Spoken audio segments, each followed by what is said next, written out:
bags like no place else. Wait, you can't recycle the bag. You have to throw it away. Proper recycling keeps it that way for everyone.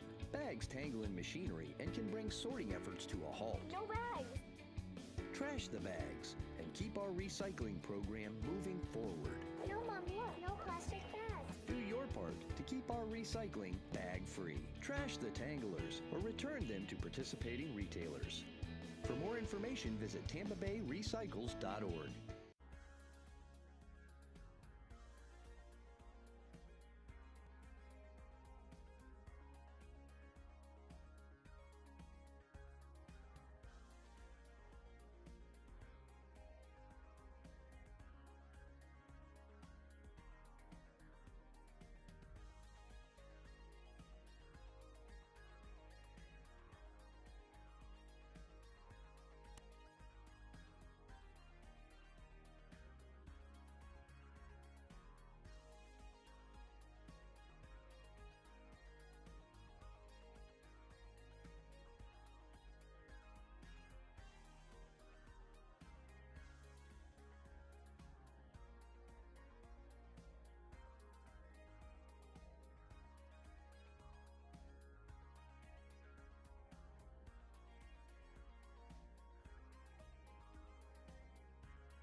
Welcome to a meeting of your Planning Commission, the official local planning agency for the cities of Tampa, Temple Terrace, Plant City, and unincorporated Hillsborough County. The Planning Commission provides innovative leadership and long-range vision that contributes to the creation of a thriving, prosperous community that offers opportunity, fairness, and choice in how we live, move, learn, work, and play. For more information about the Planning Commission, please call 813-272-5940. Follow us on social media or visit our website at planhillsborough.org. Welcome everyone to the February 12th, 2024 public hearing of the Planning Commission on City of Tampa Comprehensive Plan Amendments. We thank you for attending this meeting. Your comments and participation are encouraged. For those attending in person and wishing to speak on any agenda item, please sign the register at the rear of the room and turn off any devices that may be a distraction. To minimize feedback in the audio, all online participants in the meeting will be muted until it is their opportunity to speak. Planning commissioners should unmute themselves to indicate that they would like to speak. Please be sure to state your name at the beginning of your remarks for the benefit of the clerk. There will be an opportunity for members of the public to provide comments. When your name is called, you will be unmuted when it is your turn to speak. Please wait until the chair calls on you to begin speaking. State your name at the beginning of your comments and adhere to the time limits. If anyone has difficulties or is watching via HTV and would like to provide comments to be included in the record for the local government hearing, please email them to planner@plancom.org. For those of you who are not familiar with our process, the meeting will be conducted as follows. The agenda item will be introduced. Staff will give their presentation with a 15-minute time limit. The applicant will be given the opportunity to make a presentation with a 15-minute time limit. Following presentations, members of the public may address the Planning Commission when recognized by the chairman. Public comment will be heard for 3 minutes per person. The applicant will then be afforded a 3-minute period for rebuttal or response. Planning commissioners will then ask questions. Public comment will be closed. Then upon a motion, a second, and a discussion, a vote will be taken. To all participants, please note that tonight's hearing concerns proposed changes to the comprehensive plan. Presentation should not include matters related to zoning applications and site plans that are not before the commission. Zoning conditions are not relevant to plan amendments and may not be considered by the Planning Commission Board. The Planning Commission's purview in making a recommendation is limited to consistency or inconsistency with the comprehensive plan. With that, I'd like to ask the clerk to please go ahead and call roll. Bowden. Here. Buzza. Here. Cardenas. Here. Kona. Fernandez. Here. Kress. Here. Lauk. Here. Surya. Here. Sieben.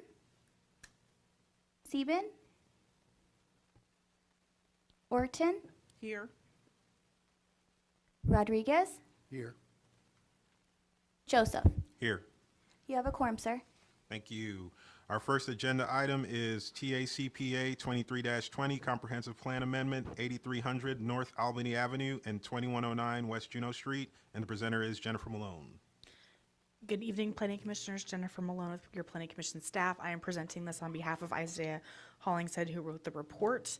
This is a privately initiated amendment. It is small scale at about 0.66 acres. The request before you is residential 10 to community mixed use 35. As I go through this presentation, it might look a little familiar. That is because this exact site was before you on August 14th, but for a different request. It was before you for community commercial 35. That was ultimately denied by City Council. So the applicant is back with a new request to community mixed use 35. So August 14th, so wasn't that long ago. It's in the University Planning District in the Armenia Estates neighborhood. Here's the subject site outlined in the pink. It is south of West Waters Avenue, east of North Armenia. We have a variety of commercial uses along West Waters Avenue, but then we transition to the single-family detached as one moves south of West Waters, and that is what's in the immediate vicinity of the site, and it does interface a TECO substation. Here's the subject site, kind of looking right into it.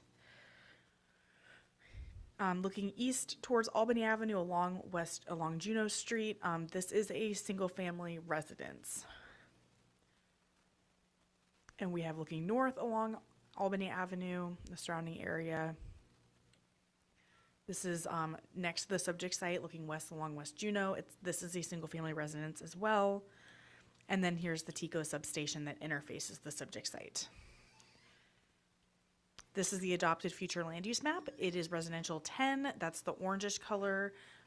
We have a community commercial 35 right to the north. Community commercial 35 allows for a mixture of commercial and residential uses and also those commercial intensive uses. Community mixed use 35 is further north in the pink. We see that along West Waters Avenue. That allows for, again, a mixture of residential and commercial, but this is less intense than the community commercial 35. And then this is the proposed future land use map showing that requested change to community mixed use 35 allows for a mixture of residential and commercial uses up to commercial general uses. And we have residential 10. The TECO substation is identified with the residential 10 future land use right to the south. So right now, the site is eligible for a potential of about 6 dwelling units under the residential 10 and approximately 10,000 square feet of non-residential uses, but those are very limited non-residential uses. They have to fit within the commercial locational criteria in the comprehensive plan. If approved tonight or if approved later at City Council, there's a potential for up to 23 dwelling units under the community mixed use 35 or about 57,000 square feet of residential or non-residential uses because the site does have that option to use floor area ratio for residential dwelling unit count. Overall, it'll be more intense. It'll introduce commercial general uses, higher residential density, and greater commercial intensity. So Planning Commission staff reviewed the comprehensive plan and we found this inconsistent with the plan. The comprehensive plan encourages it does encourage the development of commercial uses, but those have to be in context and scale with the surrounding development pattern. So further expansion of the commercial uses in this portion south of West Waters Avenue, we found would be an intrusion to the existing single-family detached neighborhood, and as well as being incompatible with the land use pattern. So a real foundational principle of the comprehensive plan is the protection of those residential uses. And we just found that this would disrupt the established transition of allowable uses in the neighborhood and that this potential for the commercial general uses would be too much for the surrounding uses, which are pretty much single family detached. And there's already that transition there, and this would just be an intrusion into that. So with that, Planning Commission staff found this inconsistent. City of Tampa staff is here to answer any questions regarding their finding, and I know the applicant is here as well. I'm available to answer any questions. Thank you. Thank you. Does the applicant have a presentation?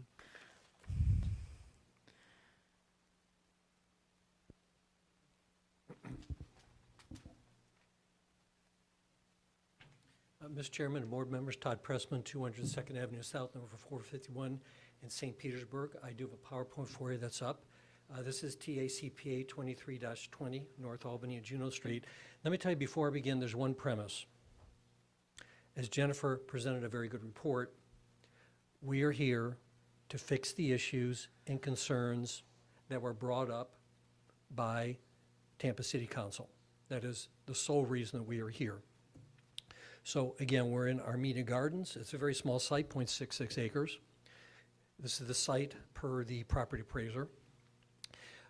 One element that was completely misunderstood is that this site is all under ownership with the entire property that runs all the way to West Waters, which is zone CI and has a very intensive land use category. So Valorum, which is the property we're looking at tonight, is under ownership by Valorum to the north and is intended to be an operational part of that property. So it is commercial intensive use. And again, this is the property as shown by the property appraiser. This is the area of immediate vicinity. You'll see the pin on the property. This is the TECO site that is immediately across the street from the parcel today. This is from the property looking north on Albany. I want you to note that there's a really good natural forestation for buffering on the property. This is looking the other way. You can see the intensive forestation and there is some residential off to the left of the picture. And this is the site, which is just on the other side of the fence. The TECO establishment is directly across that little street. So as Jennifer indicated, this is R10 to CMU 35. Under the zoning map, I've told you it's very intensive. Future land use map, intensive, the CC 35. So here's the history. In June, we were looking at Res 10 to Community Commercial 35, which is a higher category than we're asking for today. We're bringing it down a category. Planning Commission staff found it consistent, but this board, this membership, approved the request 7-1, which we were very happy that you recognize what we consider is that the site is not conducive for residential. City planning staff supported, but the city council denied it. And they denied it, we felt, because there were some facts that were misunderstood and there were not enough safeguards. That's why we're here today. Priority concerns was access for trucks in the residential streets. Future lands category allows intensive uses, did not understand the OSHIP, PD, control the uses, and there were several neighbors present. So here to fix it, and we're fixing all those points. We're reducing future land use category requests. We're eliminating any residential street. Must operate with the abutting owned property. Reached out to neighbors with concerns, and I heard back from a couple of them. And we are doing a companion PD and zoning, which will restrict the use to only 2 parking spaces. So this is the companion development PD that's filed. We're requiring a fence all the way around, access only to the north. Maximum use is 2 truck parking spaces. That's it. Surrounded by an opaque wood fence. This is a close-up of it, again, showing access only to the north. We're showing 82.5 feet distance from the property line, and you saw all the forestation and buffering that's existing, and of course, we'd have to add what the city requires. To the closest residential street would be 221 feet, more or less. Again, Planning Board voted last time consistent. What I would suggest to you or present to you is that what's before you today is much better than what you supported last time around. We don't feel it's conducive nor appropriate for residential. You see the site directly across West Juneau, which is a small street, is a very large TECO substation. Staff comments have made that further expansion south of West Waters Avenue is an intrusion, but the reality is that the TECO substation is much deeper. So in terms of intrusion, it's already past the parcel that we're presenting to you today. And as staff has indicated, R10 does allow some commercial uses. The staff report notes, and this is important, that this segment of Albany Avenue and Juneau predominantly is single family developed. But that actually is not the case. We would differ with staff. If you look at this mapping, you can see along North Albany on one side, it's all heavy industrial land use, then it's light industrial land use, and then it's public commercial TECO. On the other side, you have heavy commercial and light commercial. So the majority of the properties are actually very intensive or zone commercial, not predominantly single family. The comprehensive plan encourages development of commercial uses in context and scale with surrounding area. That's exactly what we're doing with 2 trucks with a lower future land use category and access only to the north. Comprehensive plan calls for sensitive transitions, appropriately buffered, provides buffer and screening. I've shown you we provide tremendous buffering and tremendous screening, many, many, many, many times beyond what the code would require. Staff report notes considering the parcels to the north, and this is important, of the subject site is zone CI, access could be gained from West Waters and utilized for parking and stormwater retention. And they're correct, and that's a great statement because that is what we are doing. Land use policy 9.3.1 shows sensitivity and compatibility with affected neighbors. I think that we've done that in terms of just by the reduced future land use category, and the PD plan, which your chairman said is something that you board members separately, if I may say, with all due respect, may consider. Policy 15.2.1, commercial uses should be in character and scale with the general look and scale of the community. I've shown you that the majority of those properties are very intensive, heavy commercial, light commercial, general commercial. Policy 1.1.2 has sensitive transition between neighborhoods and adjoining areas and requiring new development, both public and private, to respect and respond to those existing physical characteristics. I think we have done that very well. Policy 15.2.4 require commercial uses to be appropriately buffered from any residential development, which just by its location is a far distance away And city code, of course, is going to require fencing and landscaping beyond what we're proposing to do much more. So I would suggest, with great respect, Mr. Chairman and board members, that last time you voted 7-1, consistent last time. This issue is much, much better than last time, so we would ask for your consideration and support. And we appreciate your time this evening. Thank you. Thank you. All right, we didn't have anyone sign up for the public comment on this item, so I will turn it over to the commissioners for questions or comments, discussions. Commissioner Fernandez. Thank you. Yeah, I do remember this property, and you know, it is right across the street from the TICO substation. There's nobody really here. It seems like that's opposed to it. I feel like there is more commercial surrounding this, I'll call it a site, than residential. But again, nobody here to really speak on it. So I'd be in support for it. Thank you, Commissioner Fernandez. Were there any other questions or discussion items? Commissioner What was the Buzza. approved use when we had this before us the last time? Does staff remember that this board approved? I'm sorry, what was the question? What was the change that we approved in June? Was that In August, it was community commercial 35. community commercial? So the difference is that community commercial 35 allows commercial intensive uses. That's your open storage, that's your auto repair. Community mixed use 35 does not allow those intensive uses. And there was opposition at city council in August or September. One of the many reasons why council ended up denying that community commercial 35 request. Commissioner Kress.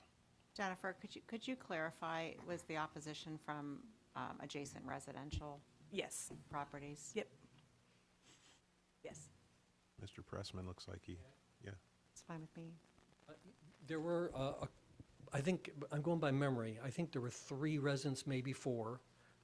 And again, I reached out specifically to each of them and presented the plan to them. I heard back from 2.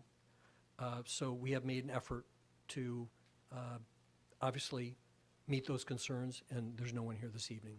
Thank you. Commissioner Lau. Is City of Tampa staff here tonight? Come on down. Thanks for coming out. Oh, no, absolutely. Evan Johnson, City Planning. How can I help you? Guys, I see in the staff report, in the correspondence between planning staff and city staff, that you guys indicated you have no objections. However, it doesn't say you support the plan. You also note that there's CC 35 directly adjacent to the north of the subject site. So just clarity from city staff standpoint, is this something that you support, or is there just no objections and no comment at this time? We typically don't provide recommendations, so we would note if there's comments or context we want to present, or we say that we object if we find that there are concerns, you know, specific concerns that we'd like to talk about or articulate. So in this instance, I mean, our no objection, we have no issue with the proposed amendment. So I wouldn't say we support it, because that's not our role, but we would say that, you know, we have no issue or concerns with it. Great, thanks. No problem. Commissioner Buzza. Oh, was that a leftover? All right. Are there any more questions? Yes, Commissioner Yeah, Kress. just not really a question, just a comment to kind of pick up on Commissioner Fernandez. I voted for this when we heard it in August, and I can't say that I've changed my mind. I do agree that it seems to be an improved project, listening to some of the concerns of the residents. So I would also be in support of it today. Thank you. All right. Are there any other comments or questions? Commissioner Cardenas. Yeah, same here. I remember going through this one last time, and I mean, from the comments of the single-family stuff and working in the residential sector, that's not a very desirable area that people are generally looking for a home in front of a TICO power. So, something like this definitely makes sense there. All right. Are there any other questions or discussion items, comments from the commissioners? Commissioner Kress. Just I think we might need some suggestions on policies to cite if we were going to, you know, Good and I point. don't think we take it lightly to go against what staff recommends either. This is kind of one of those gray areas, but I don't know if Jennifer's prepared or Ms. Melissa. Sordita.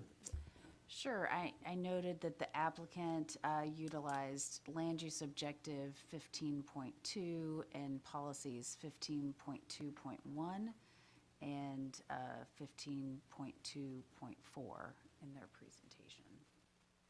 Those relate to commercial areas. I don't know if Jennifer has anything she wants to add, but those seem the most relevant.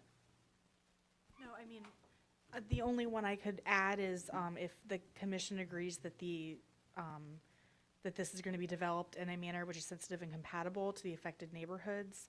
9.3.1 addresses commercial development within neighborhoods, so you could also add that one if you agree with that statement. I'm prepared to make a motion and discussion. All right, let me see if anyone has any more comments, questions. Not seeing any, then I'll close the public comment and open it up to Commissioner Kress's motion. Okay, I'd like to, is there something else? Oh, no, okay. I'd like to recommend that HTA CPA 2320, what's that say, 8300 North Albany, be consistent with the Tampa Comprehensive Plan and citing policies, land use 15.2, 15.2.1, 15.2.2, and I liked Jennifer's suggestion of the compatible with residential neighborhoods 9.3.1. All right, Commissioner Loud? Second. All right, we have a motion of consistency finding by Commissioner Kress, citing 9.3, policy 9.3.1, land use objective 15.2, policies 15.2.1 and 15.2.4. And a second to that motion by Commissioner Lauk. Did you have a question? Oh, no, no. Oh, you're ready to vote, huh? All right, are there any comments, questions, discussion items from the commissioners? Not seeing any, then would all signify their approval by saying aye. Aye. Those opposed? Motion passes unanimously. All right, on to our next agenda item, item 2B, TA CPA 23-21, Comprehensive Plan Map Amendment 1510 West Hillsborough Avenue, and the presenter is Emily Phelan. Good evening, Emily Phelan, Planning Commission staff. This is TA CPA 2321, 1510 West Hillsborough Avenue. This is privately initiated, small scale. It's approximately 2.82 acres, and the request is to go from community mixed use 35 to urban mixed use 60. This is our general location map. It's located in the Central Planning District in the Wellswood neighborhood. This is an aerial of the subject site. It's outlined in pink. Along West Hillsborough Avenue is where all the commercial uses are going to be, and further south, adjacent to the site and further south and east and west are single-family detached neighborhoods and single-family uses.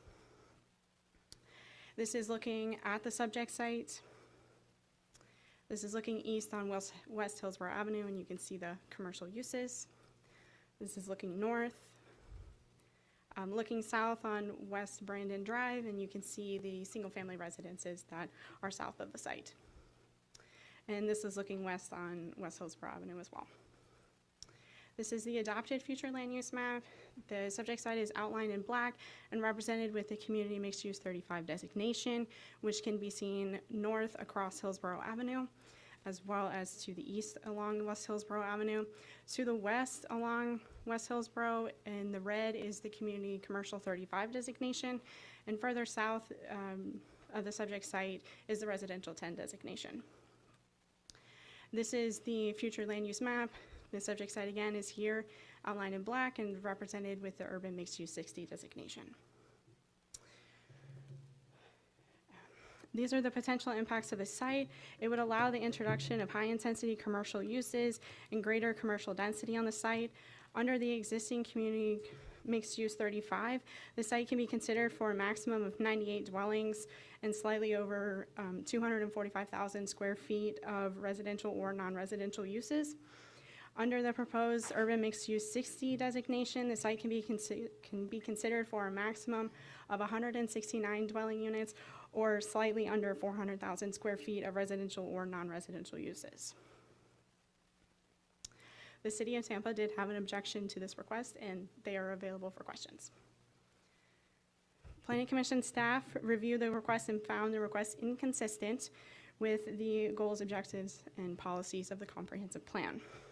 While the comprehensive plan does encourage additional density and intensity to accommodate Tampa's growing population, the request is overall inconsistent with the plan. The proposed request is not comparable and compatible with the neighborhood based on the surrounding land use pattern. The comprehensive plan also speaks to the protection of residential uses. The urban mixed-use 60 designation has the potential to create an enclave of uses that would adversely impact the single-family neighborhood adjacent to the subject site. The urban mixed-use 60 designation would not provide an appropriate transition from a higher density and intensity to the residential 10 to the south and adjacent to the site. And with that, Planning Commission staff recommends that the map amendment be found inconsistent with the Tampa Comprehensive Plan. This concludes my presentation. The applicant has one as well. Thank you. Would the applicant come forward?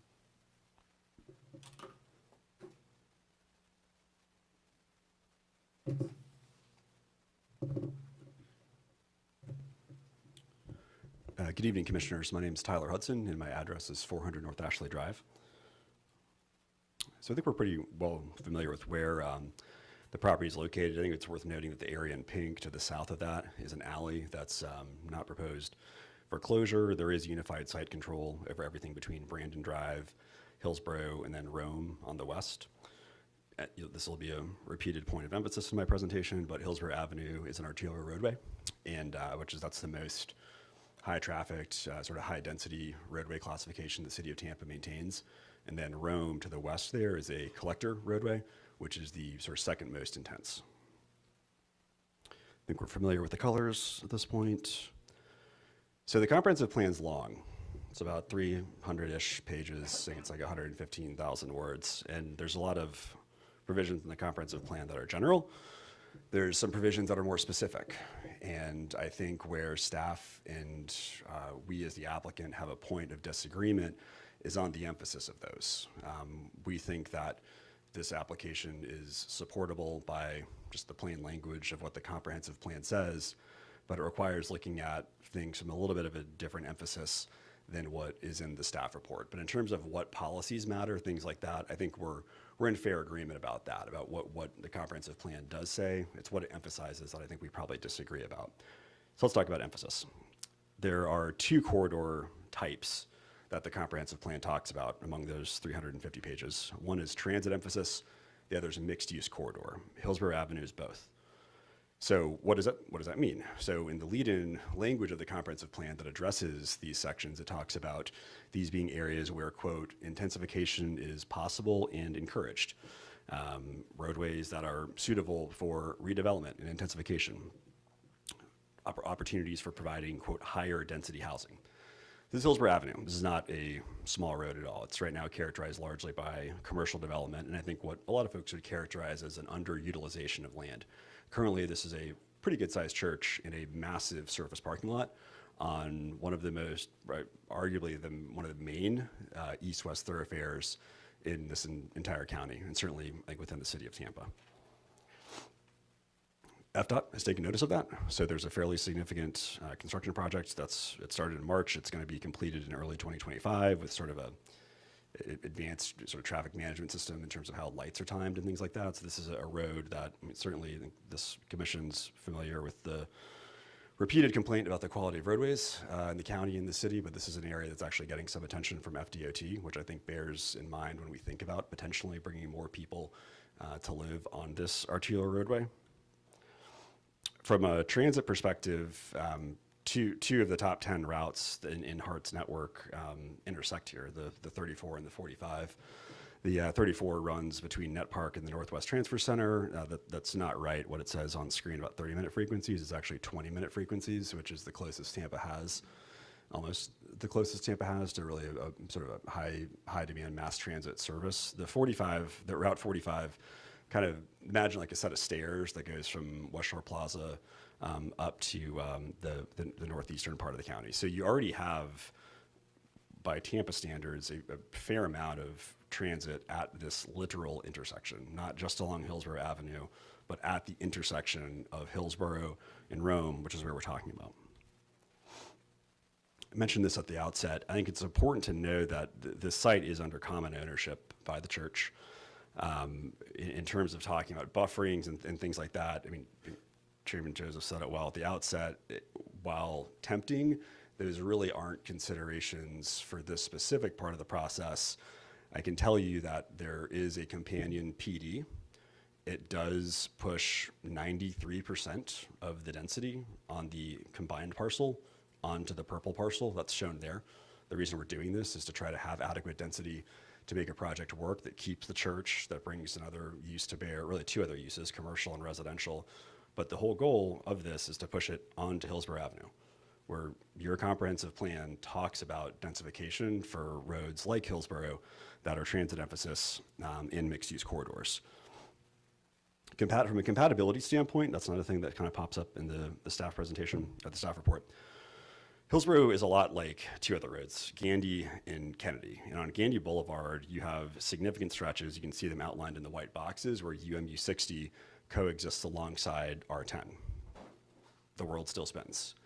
It's our belief that you can have a higher density future land use category like a UMU 60 on, again, these aren't roads, these are roads that I think everyone would agree are arterials. Even if you don't even know what an arterial road is, it sounds like what those roads are. They're main east-west connection roads. And again, Gandy, this development pattern is pervasive throughout the stretch from Dale Mabry over west to the water. Kennedy, same thing. You have Kennedy, which has been designated, these roads, by the way, have the same designations, the transit emphasis, the high density, the mixed use.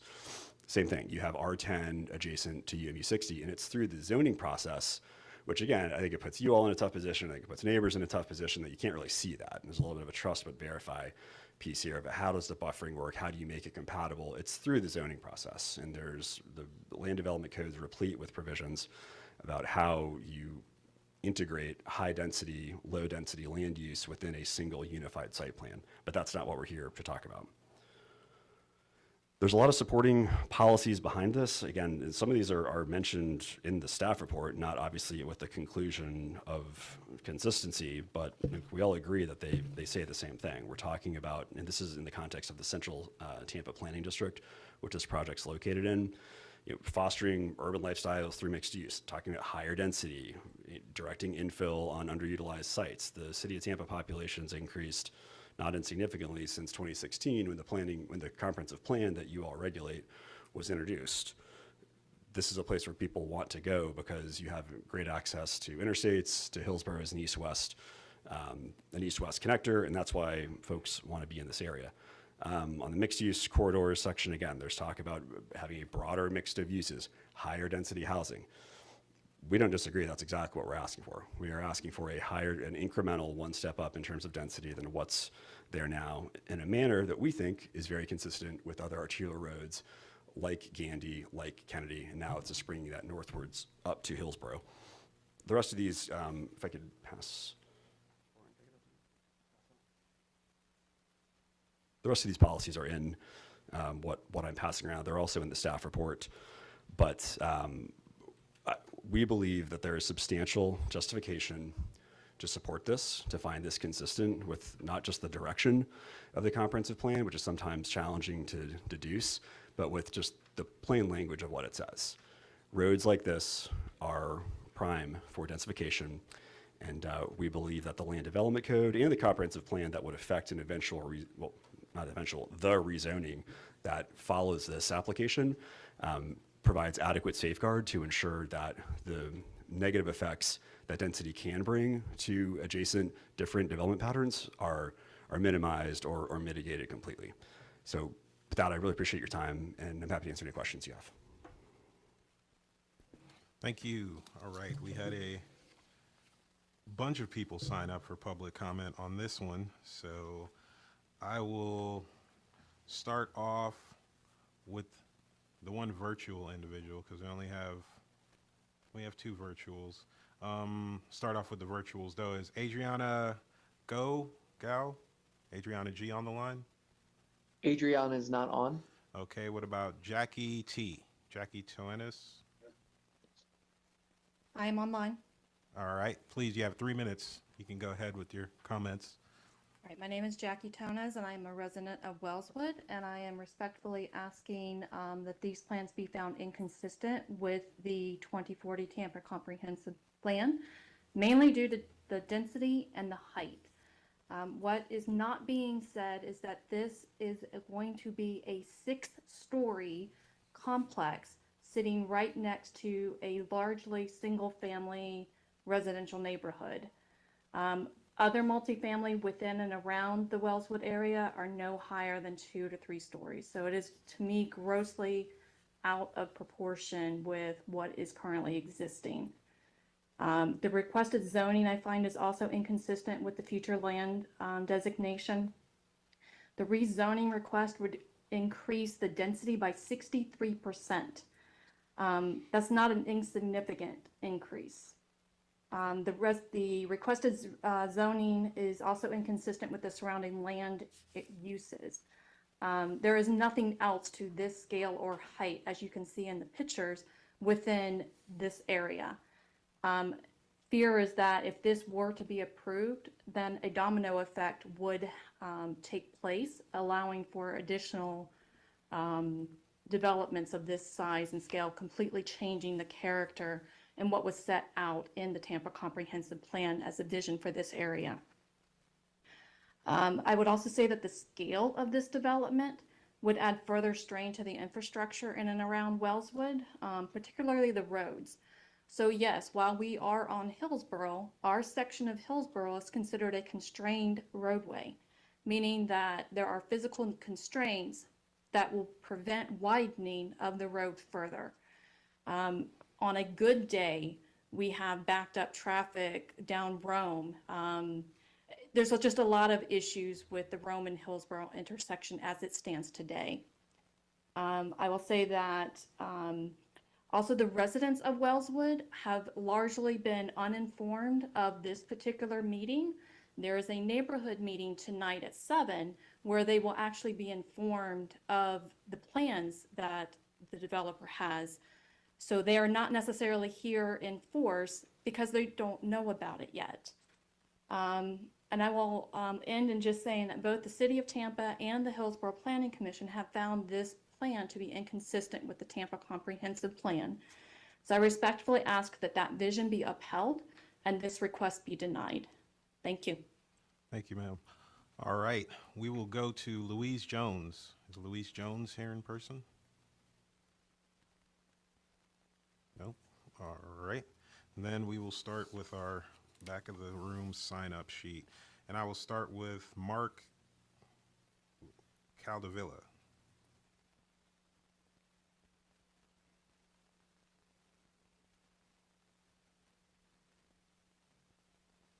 Hi, I'm Mark Caldevilla, 2112 Erna Drive. Pretty much a lifelong resident of Wellswood. I'd like to express my my opposition to this. Living in the area all my life, I've known the traffic patterns, so to say. I mean, I've gone to Tampa Catholic, and I live on Erna Drive, which is a very busy street, and is often used as a cut through to go to Tampa Catholic and cut through to Hillsborough Avenue a lot of times when the traffic's backed up. And my concern is that they want a high-rise building and on Hillsborough, which borders the neighborhood, but they're going to have entrances and exits off of the neighborhood streets, Rome, and I can't recall the other side street where ABC is at. But my main worry, one of my main worries, is that if we allow this to happen, there are two other sizable pieces of property within the neighborhood that are churches also that I would probably think they, you know, like most churches are struggling. One church has already sold off part of their property and they developed single family homes, which is fine. They all look great. But I would think this would kind of open the door for a similar high rise, or even something maybe 3 or 4 stories tall in the middle of the neighborhood, which would really just be tragic, I would think. You know, the neighborhood's been a great place. You know, we have We do have a large apartment complex there that's been there forever, that's had issues off and on, and, you know, we've rolled with the punches with it, and I think something like this would probably just add to that. And, you know, once again, I just like to express my concern, and I hope you vote against this. Thanks. Thank you. All right, this individual didn't really say what they wanted to speak for, if they wanted to speak, but I'm going to call their name just in case. Ken Cooper? Did Ken Cooper want to speak on this one? Okay. Okay. All right, Callista Snyder. Okay. Anna Rodriguez. All right. Josefa Lupe Ortiz.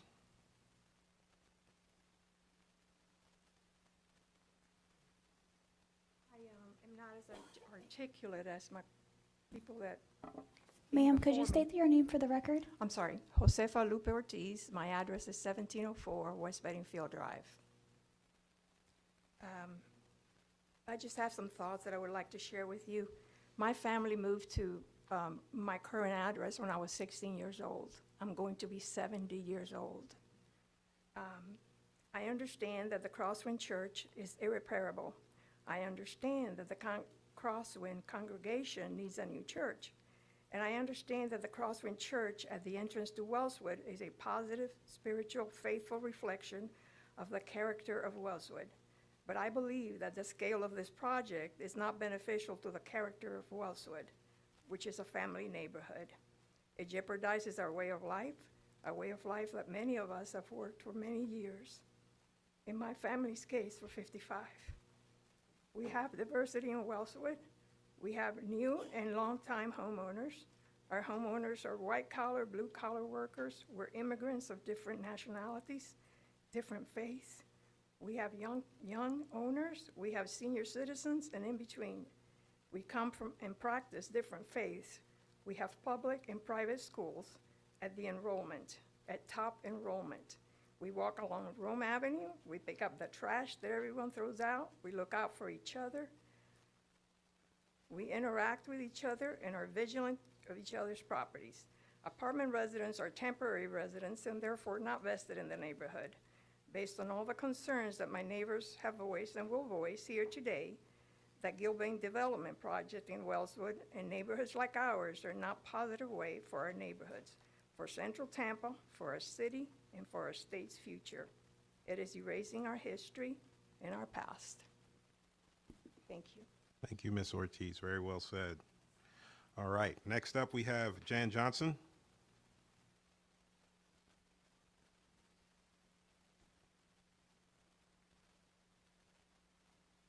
Thank you for this opportunity. I'm Jan Johnson, and I live at 1015 West Bland Drive. And I'm adjacent to the property that's the proposed development is situated on. With all due respect, and I had to write my notes out here, I'm echoing the concerns of the rest of our group that will be speaking, but with all due respect, the developer's proposed plans on behalf of the church don't support the greater good of the community. I've lived there since 1970, and I love Wellswood, and we welcome growth, but we welcome good growth for the good of the community. The concern that we have, again, mentions the burden that it would be on the community to absorb a lot of the overflow of services, of traffic, of crime potentially, some of the capacity and the compatibility concerns that Emily mentioned in her Planning Commission document we all agree with. And we believe that Wellswood does deserve better.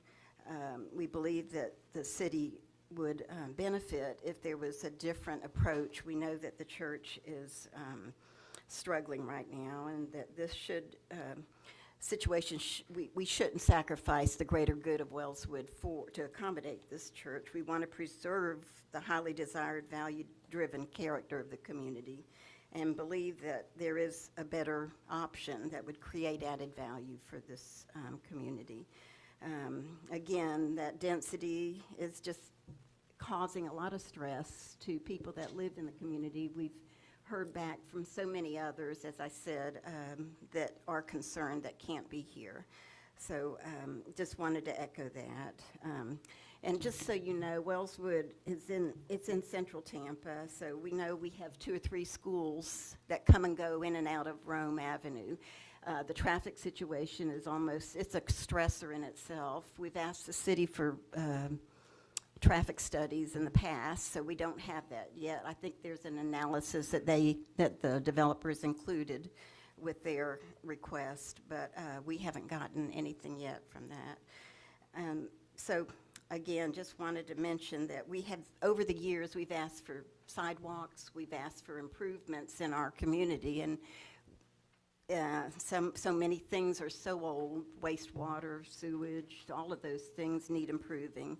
And we just see this as causing extra burden on us. So I want to just say in summary, thank you. Thank you. All right. Next up, we have Brian Toenis.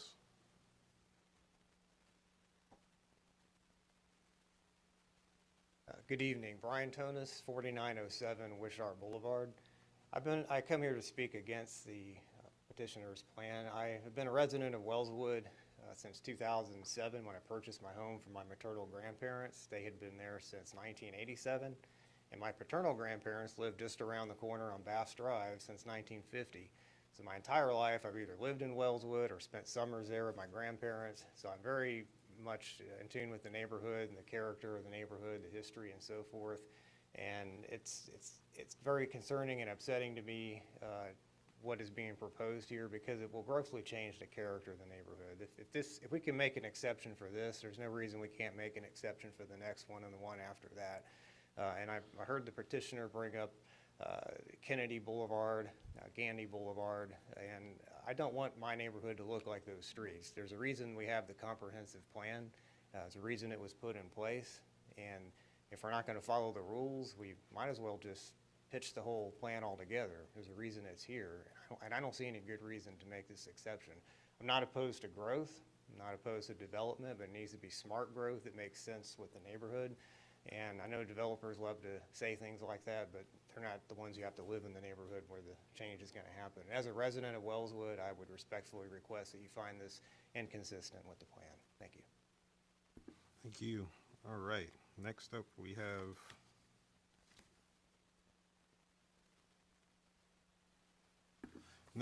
have Jeremy V. Vander. Jeremy.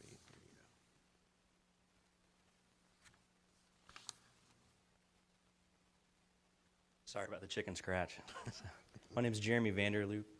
I wanted to come and actually support Pastor John and Crosswind Church. I am the manager and of a property in the neighborhood that we help incubate and support nonprofits and churches in the city, as well as leaders. And we were able to save a church from being demolished a couple years ago.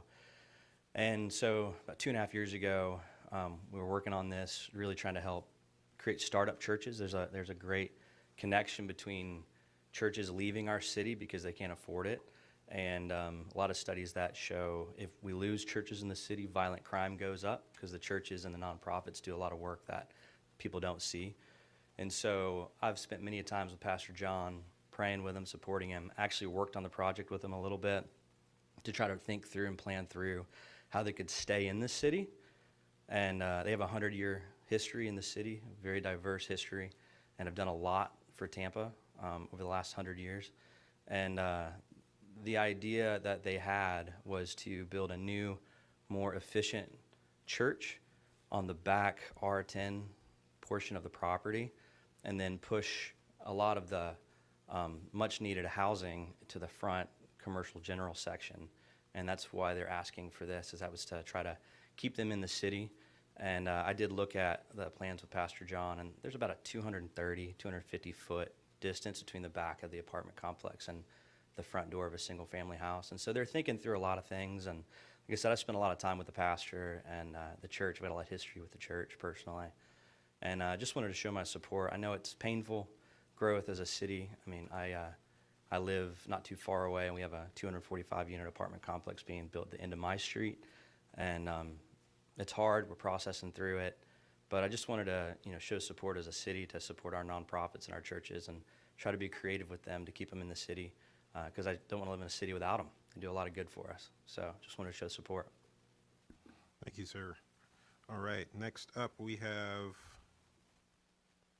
Matthew T. Yeah, all right. Thank you for letting me take the time, and I appreciate your time and the neighbors' time as well. Could So you I- just speak your name for the record? Matthew Tack, and I'm at 7602 Park Drive. And I come on behalf of, in partnership with Gilbane and in connection with the church, just supporting them in the efforts of what it looks like in Tampa's density. Obviously, Tampa's an emerging market where a lot of people just want to move because it's a really cool city. And so I've sat down as well with John, the pastor. We know kind of the financial situation they're in and the other positioning in terms of what could go there. So we looked at it and evaluated the project in terms of what made the most plausible sense in terms of the future of what the land could be developed on. And there are other developers that came in and looked at the parcel of land, and self-storage was something, and that's not something we would obviously want. C-stores is another option, or it's an apartment dwelling that brings in more commerce into the market, and then people that are obviously willing to spend money and enjoy the city of Tampa, the beautiful city of Tampa that's growing. So, albeit I don't want to completely say that the city of Wellswood is an amazing neighborhood, and it's one of those neighborhoods that has a lot of character associated to it. And I don't think it's a damaging thing because it's on the outside of, as we mentioned, the Altieri vein of how Hillsborough works. But I just wanted to come and say that I think it would actually be a proponent where there's a lot of value that would be driven towards the city of Wellswood and the commerce and the money that would be actually spent in the larger community, the urban market. So I just wanted to come and support the project, supported the church, and then supported the development. Thank you so much for your time. I appreciate it. Thank you. All right, last up, we have Julie McGill.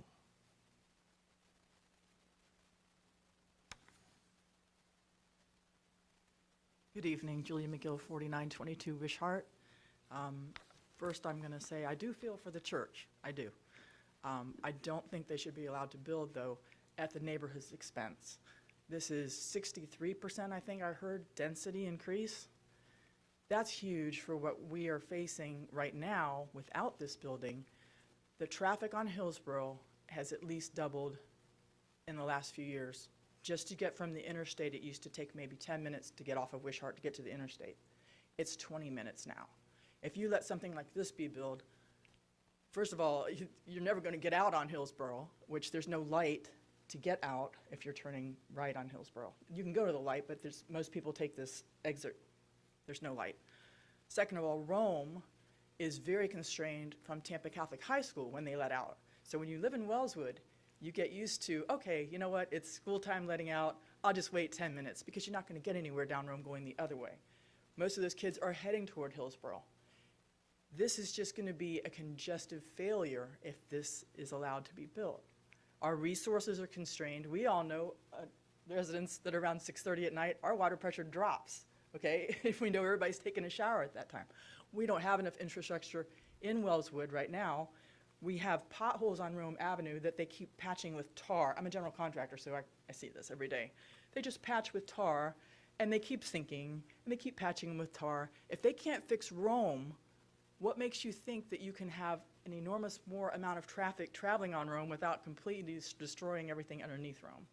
So I'm going to yield the rest of my time to anybody else. I think I was the last one anyway, but please reconsider this. It's not good for the neighborhood. Thank you. Thank you. All right, Mr. Hudson, do you want to provide some responses?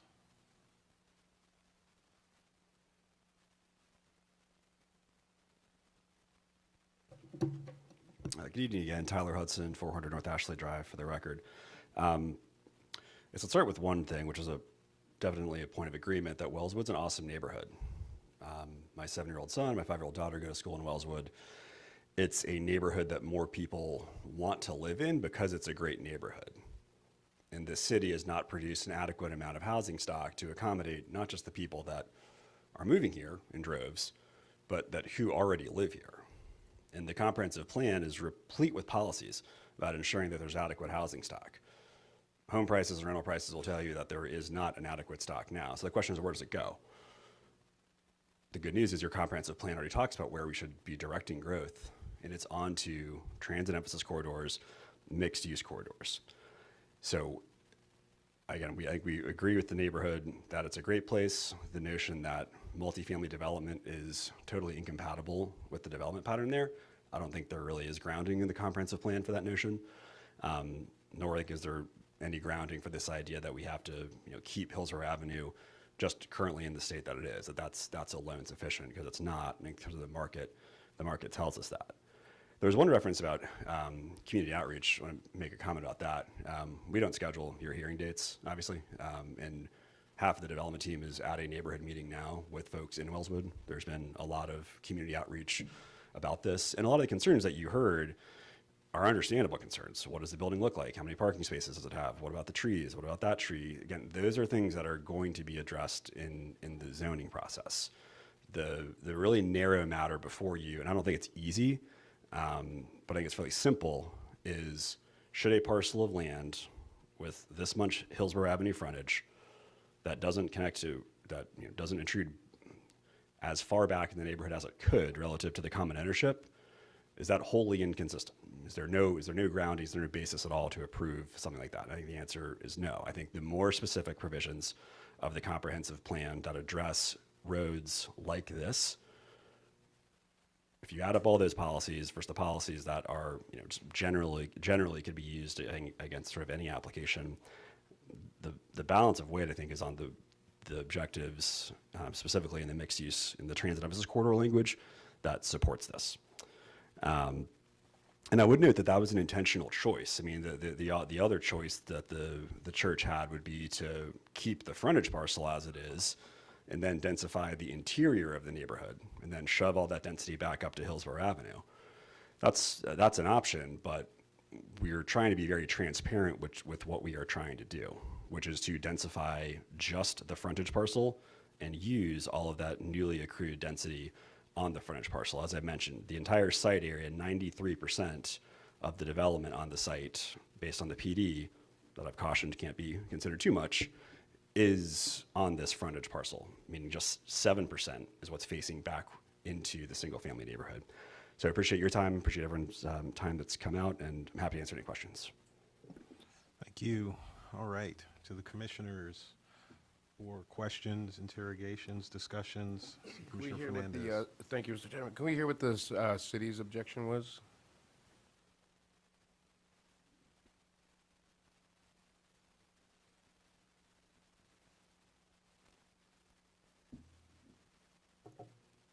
There we go. Sorry. Evan Johnson, City Planning.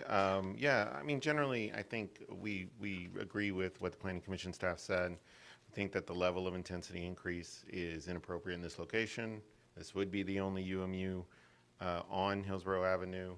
And while it was presented that this is a transit emphasis corridors, there are a number of those, and very few of them have UMU on them. So even a Fowler Avenue doesn't have UMU on it right now. So those are our concerns. It's just the compatibility and transition of use. The Wellswood neighborhood is immediately adjacent. So we mirror a lot of what was already said today. Wouldn't that go against transit-oriented development if you have your transportation corridors, but then you're saying, no, we don't want to have high density on them, which is why nobody takes them to begin with? Well, I think that the CMU 35 does offer quite a bit of intensity already. And I think that we would argue that, or we would say in this instance, that that site could be developed much more significantly without having to have a 60 to 3% potential increase in floor area ratio. So it could be developed. It does have a mixed use category. That is why it's a mixed use corridor within the comprehensive plan. So we just found that this was a little too much, if you will, in this particular location. All right, Ms. Renita. Could I add to the transit-oriented question? You know, along Hillsborough Avenue, there are some, I mean, it's all 35 units per acre. There may be some spots where, depending on where Hart's, you know, routes and stops are, that it might be a more intensive intersection at Armenia maybe, or at Florida, Nebraska, or, you know, some of the other, but Rome is not that scale of an intersection, and so I think that's part of, you know, it's more narrow in depth along that section as well. Thank you. And if I may, it was mentioned earlier with the previous case, you also introduced new use types. So we would be going from being able to allow for a commercial general in this area to that commercial intensive, which does allow, you know, like open storage and, you know, auto repair and those types of things. So Yeah, I mean, I guess that's what I'm thinking. I saw a bunch of storage places in the area, and, you know, here we have a property, and it's a large building already. I know the floor area is not that large, but it does have 2 bus stops, one on the property. This site is 3 miles from downtown, and we're trying to keep it like a suburb. And I understand the development, but right now, if it's a derelict property and somebody wants to come and invest and also help out the church, I don't see why there's such a resistance to it. Thank you, Commissioner Lout. This is always an interesting case to me. On one hand, we tell our development community, thou shalt not build outside this urban service area. And on the other, they come in with a presentation like this, and we tell them no. Staff recommends no, both city and our staff. And we're going to continue to get applications like this as long as we have this urban service area. If you look at the facts on this one, it's along a major artery. There's adequate school capacity. It's currently served by Hart Route 34. It's not in the dreaded high coastal hazard area. And it's inside the service area. Easy for you to say. It's inside the urban service area. Right? There's a lot of policies we can hang our hat on to make this one happen. And maybe the urban mixed use 60 is a bridge too far. But I think when these come before us, we need to understand why we're seeing more and more of them. And it's because of the own policies that we have in place. Thank you, Commissioner Locke. Ms. Ornita looks like she might want to respond to that. Well, unfortunately, Commissioner Lauk, you weren't here at the hearing on January 22nd where we presented the new policies to look at expansion areas to the urban service areas. So that is something that we're looking at as we look at things county-wide. I would just add that I think that 35 units per acre is an urban level density, and I mean that for the unincorporated county is the highest density that their plan has. So I think it is already at a urban level. All right, Commissioner Cardenas. Yeah, you know, my thought process on this is strongly, you know, hearing the community and the urge to want to hold back to a certain amount of growth. You know, the interesting thing about this is I actually live right off of Gandy. I'm actually one of the first houses in right off of Gandy, so a similar thoroughfare. And when I think about the differences between Gandy and how it's developed and, you know, and Hillsborough, you know, you really get a different sense of neighborhood. You know, off of Gandy, you really feel like the commercial is there and it's actually protecting from the residential. You kind of feel that corridor that's very well put together because you have these large commercial properties. Instead of when you're going down Hillsborough, you've got these small commercial properties that are right along that right away, and it just feels a lot more choppy and less well put together. I think the other thing that I wanted to bring up is just that I think we can all agree that having a church in your community is a positive thing. Every community, I believe, should have a church of, everybody has a different type of faith, but it's just a community center type of space. And, you know, we're in a place in our city where it's growing in different ways. Insurance is up, taxes are up, and these types of institutions, it's being very difficult for them to survive.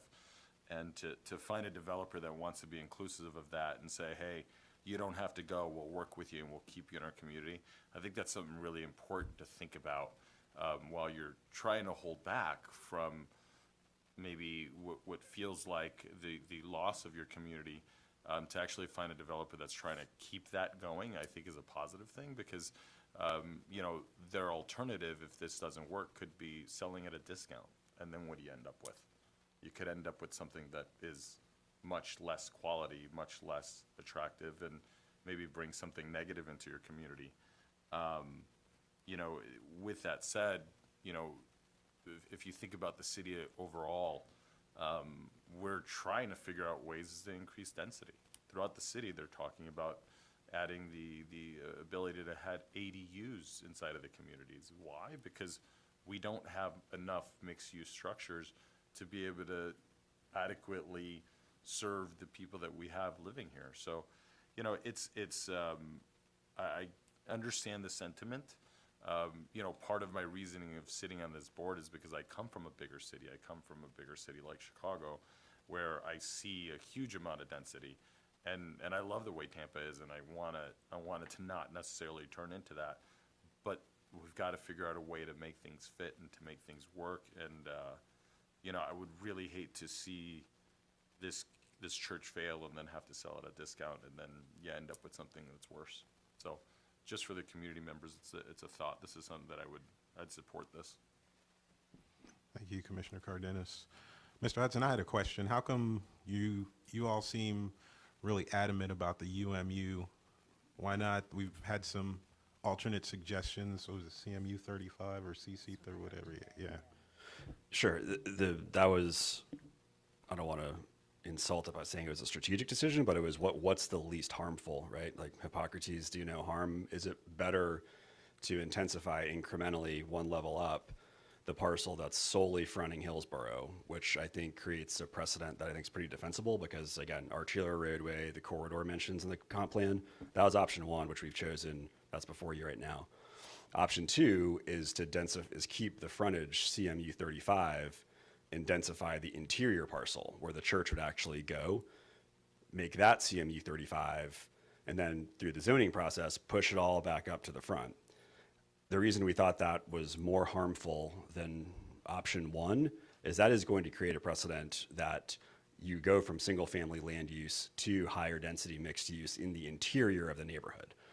Not because the interior parcel that we would densify, and also I would note too, I mean, we get very focused on the colors and where we are in the matrix, you know, incrementally or not. I mean, you'd be going from, I believe it's R10 to CMU 35, which is a couple jumps up the ladder.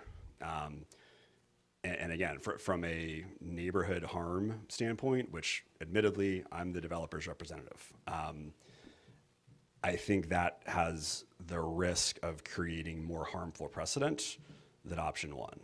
It wasn't like necessarily an easy call, but again, our thought was that this is narrowly tailored, defensible because this parcel is only located on the frontage road. But that's the peek behind the curtain of our thought process. Thank you. All right, were there more comments from the commissioners? Anyone? Going once? Going twice? I will just say if anybody's intending on making a motion opposite to staff's inconsistency finding, you have this sheet from Mr. Hudson with some good policies to reference if you'd like to, just in case anyone wants to make any opposing motions. But with that, going 3 times, I will close the public comment on this item and open it up to the commissioners for motions on this item. Commissioner Fernandez. 1 second, please. All right, I'd like to make a motion to find City of Tampa CPA 2321 from Community Mix 35 to UMU 60, consistent with the Tampa Comprehensive Plan, and forward this recommendation to the Tampa City Council, referencing policies, housing objective 1.3, policy 1.3.1, INF 1.1.18, and land use policy 2.1.2. All right, we have a motion of consistency finding citing policies 1.3, 1.3.1, 1.1.18, 2.1.2. Commissioner Press? All right, we have a second to that consistency finding motion. Are there any questions, comments to be made by the commissioners before we take a vote? Seeing none, then we'll all signify their approval by saying aye. Aye. Those opposed? Motion passes unanimously. All right, that was the last agenda item for the City of Tampa public hearing, so I will adjourn that meeting at 6:41, and let me read us into our next public hearing meeting. Welcome, everyone, to the February 12th, 2024 public hearing on Planning Commission on Hillsborough County Comprehensive Plan Amendments. We thank you for attending this meeting. Your comments and participation are encouraged. For those attending in person and wishing to speak on any agenda item, please sign the register at the rear of the room and turn off any devices that may be a distraction. To minimize feedback in the audio, all online participants in the meeting will be muted until it is their opportunity to speak. Planning commissioners should unmute themselves to indicate that they would like to speak. Please be sure to state your name at the beginning of your remarks for the benefit of the clerk. There will be an opportunity for members of the public to provide comments. When your name is called, you will be unmuted when it is your turn to speak. Please wait until the chair calls on you to begin speaking. State your name at the beginning of your comments and adhere to the time limits. If anyone has difficulties or is watching via HTV and would like to provide comments to be included in the record for the local government hearing, please email them to planner@plancom.org. For those of you who are not familiar with our process, the meeting will be conducted as follows. The agenda item will be introduced. Staff will give their presentation with a 15-minute time limit. The applicant will be given the opportunity to make a presentation with a 15-minute time limit. Following presentations, members of the public may address the Planning Commission when recognized by the chairman. Public comment will be heard for 3 minutes per person. The applicant will be afforded a 3-minute period for a rebuttal response. Planning commissioners will then ask questions. Public comment will be closed, and upon a motion, a second, and discussion, a vote will be taken. To all participants, please note that tonight's hearings concern proposed changes to the comprehensive plan. Presentation should not include matters related to zoning applications and site plans that are not before the commission. Zoning conditions are not relevant to plan amendments and may not be considered by the Planning Commission. The Planning Commission's purview in making a recommendation is limited to consistency or inconsistency with the comprehensive plan. With that, I'd like to ask the clerk to please call roll. Good evening. Bowden, Here. Buzza, Here? Cardenas, Here? Kona, Fernandez, Here. Kress, Lauk, Here. Surya, Here. Sieben, Orton, Here. Rodriguez, Here. Joseph. Here. You have a quorum, sir. Thank you. All right. Our only action item for tonight, only agenda item, is item 2A, HCCPA 23-16, Comprehensive Plan Map Amendment 13320 Kane Road, and the presenter is David Hay. Good evening, Commissioners. David Hay with your Planning Commission staff. I am presenting for Jillian Massey, who was unable to be here this evening. The next, the one and only amendment in the county this evening for your consideration is HCCPA 2316, located at 13320 Kane Road. It is a privately initiated small-scale map amendment. It's approximately 3.87 acres. Currently, the subject site is designated the residential 4 future land use category, and the applicant is seeking to go to the light industrial planned future land use category. HCCPA 2316 has been continued from the July cycle of proposed comprehensive plan map amendments. It is located in the northwestern portion of unincorporated Hillsborough County, and it is located within the urban service area. It is within the limits of the Greater Carrollwood-Northdale Community Plan. This is an aerial photo of the site outlined here in pink. It's located on the west side of Kane Road, north of Gun Highway. The site is located to the east of the Veterans Expressway. According to the Hillsborough County property appraiser, the site is currently vacant and owned by the religious establishment located immediately to the south. Other surrounding uses mainly include single-family detached residential to the north, east, and west. The religious establishment is located immediately south of the site, and there are light commercial uses south of there, including an office park at the corner of Kane Road and Gun Highway. Also, this is the Walmart down here off of Gun in the lower right. Here, we'll take a quick tour around the site. We're facing west on Kane Road toward the subject site. This is the site here. Next, this is single-family single-family that's adjacent to the subject site on the north side. This is single-family adjacent to the subject site. The subject site is behind the photographer, kind of on the right here.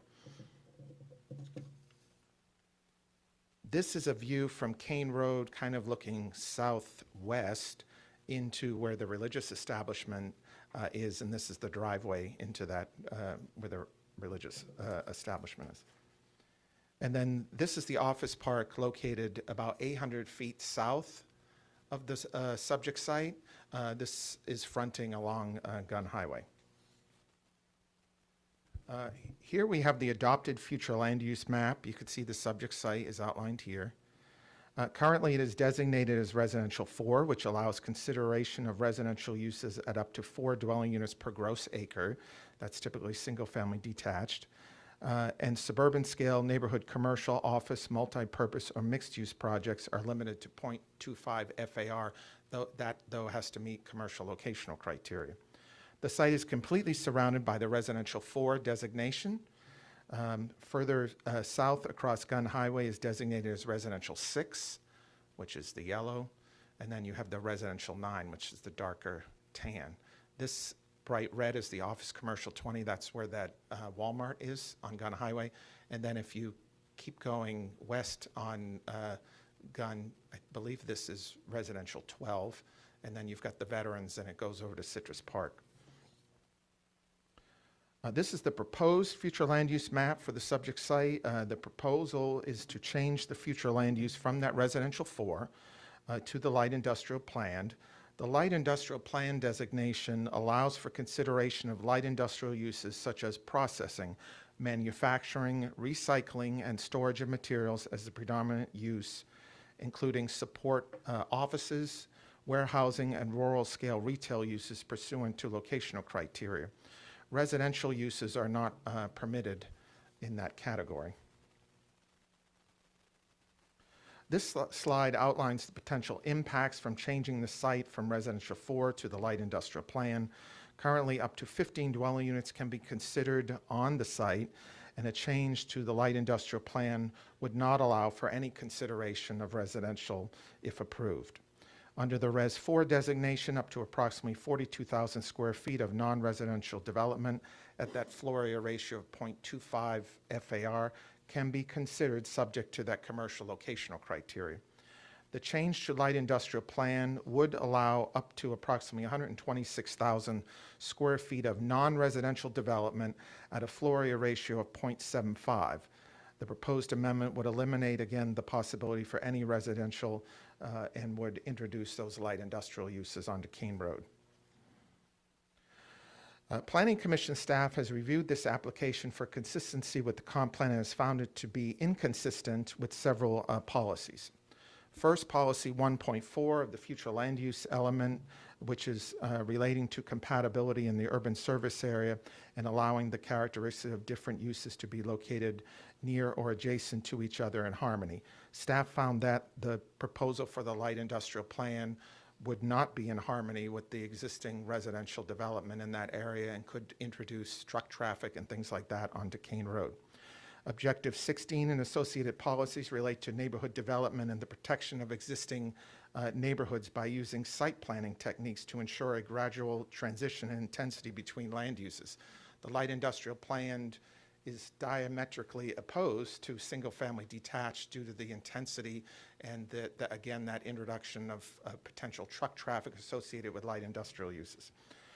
The community design component also talks about compatibility and similar characteristics among development patterns. Again, the light industrial plan is very intensive, staff found, for a local residential road. The proposal has been found to be inconsistent with goals 2 and 5 of the Greater Carrollwood-Northdale Community Plan, which relates to community identity and walkable environment that is safe and convenient. The introduction of truck traffic would not be consistent with creating a safe and walkable environment. This application was also sent out for agency review, in which you can find comments in your packet. There were no formal objections from any of our reviewing agencies. So based on that, it shouldn't come as a surprise to you all that Planning Commission staff recommends that the proposed comprehensive plan map amendment HCCPA 2316 be found inconsistent with the goals, objectives, and policies of the unincorporated Hillsborough County Comprehensive Plan. That concludes my presentation. I'm available if you have any questions. Thank you. Thank you, Mr. Hay. Does the applicant have a presentation?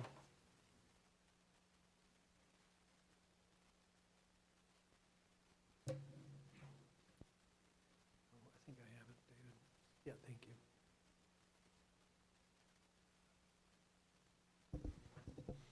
Good evening, Mr. Chairman and board members. My name is Todd Pressman, 200 2nd Avenue South, number 451 in St. Petersburg. This is HCCPA 23-16. I am proud and very happy to be representing St. Mark's Episcopal Church of Tampa. Let me introduce to you Mr. Robert Douglas. Mr. Douglas is the rector of St. Mark's, and Christopher Bryant, who's the project lead over there. He's the project lead for the church. We're very happy to be here this evening. This is a request for Res 4 to LIP. P stands for Plan Development. Residential 4 to Light Industrial Plan Development in the, as you see, in the Carrollwood area. Dave has done a very good job of presenting the site to you.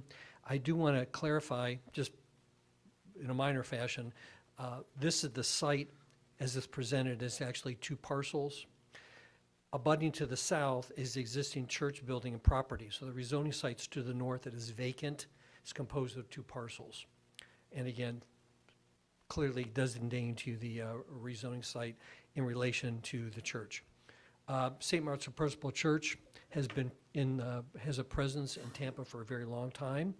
I've introduced to you Mr. Roberts, and they've been located on Kane Road for a long time, and they're quite a presence there. We held 2 community meetings and presented that plan to the neighborhood. I do want to indicate to you that the site, again, is vacant, but it does have a large number of trees in certain areas that you'll see that we are going to work around. So here's the history. This is important. The site has been approved currently for a 77-bed ALF. That was finished in 2017, and as you can see, this is of the building as it's laid out. So what's proposed today is exterior open storage of RVs, campers, travel trailers, motorhomes, watercraft, light boats, and we've restricted a lot of things like semi-trucks, storage containers, shipping containers, construction materials, or construction vehicles under a companion PD. Again, this is an LIP plan development. There is no maintenance or ability for live or maintain any residence or any RV-type vehicle. So what's proposed today, as compared to what is in the record and approved for zoning, is much quieter, extremely low trips. Quite frankly, the only lower trip is for the large radio antennas, provides tremendous buffering and screening, I'm going to show you, creates no odors, no infrastructure, saves many more trees than what you see there today. So again, looking at the current plan, it wipes out almost all the trees, generates high trips or higher trips. It's a larger structure, tighter setbacks, larger building. So what we've done is we filed and is pending an official companion plan development, which is listed under MM 230951. It goes to the ZHM, that's an error, it goes to the ZHM on 220. So this is the PD plan, and what we have is a very small area for vehicle storage. Access will either be on Kane, will be either through the church, which is the desired, and as a backup would be straight out the Kane. So when you look at your comp plan amendment and your category, there is a light industrial plan development. The specific intent in the land use, in the future land use category, is it should be used for those areas in the county potentially suitable for industrial activities, but are located outside concentrated industrial areas. The need for a site plan would be beneficial to ensure land use compatibility. Flexibility in permitting uses and creativity for design of the required site plan to ensure that the proposed industrial operation creates minimal degree of impact in the surrounding environment. That's exactly what we've done, as you see by the PED plan. But even more than that is we have built in a 90-foot buffer to the north and saved all those trees, a 50-foot buffer to the west and saved all those trees, and 360 feet from Kane Road and saved all those trees, along with the existing pond and the peaceful, quiet, serene area that's part of the church property as well. And again, the existing church buildings to the south. There's also but there's a solid wood OPEG fence around the vehicle storage area. So on an aerial, to give you perspective, this is the parcel. You can see the church on the south. You can see the parcel and the area of vehicle parking. Now, this is meant to be a revenue stream for the church. The church, I will tell you, and you heard from the rector, is very well balanced and is good financial. This is not like a do or die thing for them, but this on their property would be a revenue stream for them and still maintain the property in a very natural way. So to give you an idea what this buffer means, this is to the north. You can see the intense forestation. Again, 90-foot buffer. This is to the north. This is to the west. It's really an impenetrable buffer, quite frankly, again, to the west. And these are some pictures of the property. The church has been a tremendous steward. When you walk on the property, you can see they've been a tremendous steward of the property, maintaining trees and open space. So policy 16.3, development or redevelopment shall be integrated with adjacent land uses through creation of like uses or creation of complementary uses or mitigation of adverse impacts, which I think we've done a tremendous job, and transportation, pedestrian connection, which are very straightforward and are provided. Policy 16.2 is the use of professional site planning, buffering, and screening techniques to control specific land uses. I think we've done that completely. Policy 16.1, limiting commercial development of residential land use categories to neighborhood scale. The small nature of this and the buffering in the area that we're in, we believe meets that. And 3C is requiring buffer areas and screening devices between unlike land uses. Obviously, we've done that. I don't know if you've ever seen a 360-foot buffer, let alone a 90-foot buffer and a 50-foot buffer. Policy 12.1.4, compatibility is transition in uses, buffering, setbacks, open space, and graduated height restrictions, height, scale, mass, bulk of structures. I think it's important to go back and remember that the current zoning is that ALF that is a many, many times more massive a structure, many more times setbacks up to the property line, wipes out the trees, and provides activity and trips. In this sense, what we're proposing is much, much less than that, obviously. Again, the specific intent of the LIP is to partner with a companion PD. With great respect, I've heard the chairman's comments and the great respect. I do want to mention this again because we think this is important for board members to know that the direction of this category is to provide for planned development. And of course, the subject property is in the urban service area where under Objective 1, we want to have development. Now, under the Greater Carrollwood Northdale Community Plan, it does speak to use compatibility design techniques to ensure the appearance or architectural style, mass, scale of development is integrated. Certainly, I don't know if you can even really count it at mass because there's no structure. And I won't beat a dead horse on our design techniques to ensure appearance and that it's integrated into the area. And furthermore, the community plan seeks to prioritize pedestrian circulation and facilities over vehicular movements. Light industrial uses tend to be more vehicular focused. This is not, clearly. It's a very quiet, store it, go on your way. So in summary, this is a unique and singular proposal. We recognize that. But we think we've done a great job on putting it together and making it make sense. It's extremely well planned and mitigated. The church has been a tremendous steward of their lands.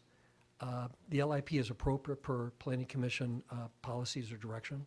The zoning options are in place between the ALF and what we're proposing. It does meet many policies and objectives, so in that we appreciate your consideration, and we'll be happy to answer any questions. Thank you. Thank you, sir. All right, we had quite a few people sign up for this one, so I'm going to start off. Mr. Chairman, I saw the timing had 5 minutes left, correct? Oh, On the timer. Is that what he had? If I may ask the rector Oh, yeah, to sorry. come up and Yeah, speak. absolutely. Thank you. Good afternoon, everyone. I'm Bob Douglas, Robert Douglas, and I am the rector of St. Mark's Episcopal Church and this wonderful congregation that I brought here with me this evening. And I thank you for your time and attention this evening. As was noted, this plan development that currently exists happened just before I arrived at St. Mark's. This was something, the 77-bed continuum of care facility, I kind of walked into when I got here. And I'll be honest with you, I was a little skeptical of it because once it would force us to sell off the 4 acres of land, which is not a very good thing for anybody to do. We would have a massive structure immediately to our north. I mean, literally 30 feet off our church buildings. And all of those beautiful trees. We have 10 acres of gorgeous, grand oaks and all of those things on our property that we take meticulous care of. And so I was a little skeptical when I walked in and realized that the community of faith had moved in that particular direction. COVID occurred. Nothing really happened, as you can imagine, for a series of years. And then when we started coming out of COVID and kind of considering what we were going to do with the land, myself and our leadership team spent an enormous amount of time, both in conversation and in prayer, because we are a community of faith, and trying to figure out how best to serve our greater community while maintaining the beauty of our land and not letting go of that property. And so we came up with through all those conversations, we came up with what we believe is a plan that will have absolutely minimal impact to the community of faith, because first I have to sell it to St. Mark's, right? We have to sell it to our community of faith and to our surrounding community. And the reason that we headed in this direction is because the ALF, of course, is a built structure with about 40 parking spaces that will be active 24/7, right? People will be coming in and going out. And in this particular site, this 1 acre that we're going to use, basically is 40 parking spots that will be virtually inactive, right? You drop your RV off, and next year when you go on vacation again, you take it out. And we figured this would be a great service to our community, right? Because we're surrounded with HOAs that don't allow RV parkings. We're full of, as you all have talked about, all these apartment complexes going up and don't allow RV and boat parking and all those types of things. So this would be another service to our community, being able to do this with them and for them. So no infrastructure, very low traffic, serves our community, preserves the beautiful space, and we don't have to take down all those grand oaks. And it just seemed like a project that worked for everybody. And so we really would appreciate your consideration in improving this. And one thing I do want to point out too is we have been an incredible partner with our community since 2005. That's how long this structure has been there. And we are a church that actually serves our community. We are out there and we're doing the work of God for our community. Good community people, and we have our community's heart at our interest. Thank you for your time. Sir, could you just state your name for the record for me, please? Robert Douglas. Yeah. Thank you. All right. We have quite a few people signed up, so I'm going to start with the virtual few that we have. Constance Rossi, is there a Constance Rossi on the line? Constance is not on the line. Okay, how about Danielle Horton? Danielle is not on the line either. I don't believe we have anyone currently signed on. All right, well, that shortens that list.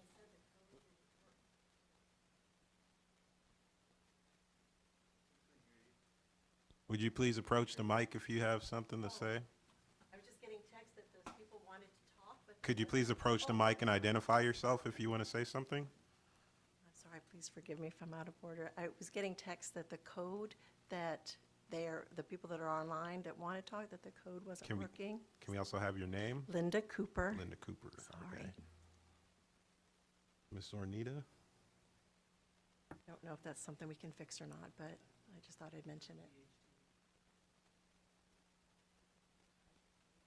If there's a way, I don't know if HTV, if there's something we can provide them to be able to still call in? I believe the number is on the website currently. Give us 1 second, we can double check. All right. Okay, We'll thank start. you. We'll start with people who are here. All right. So in person, we have. I'll start with Tammy Torres. Is Tammy Torres here? Absent. All right. Then we'll go to Tony Torres. Present. I'd like to remind everyone you have 3 minutes per person here. Does that count the time to put up the? The setup time, I'll let you set up. You can.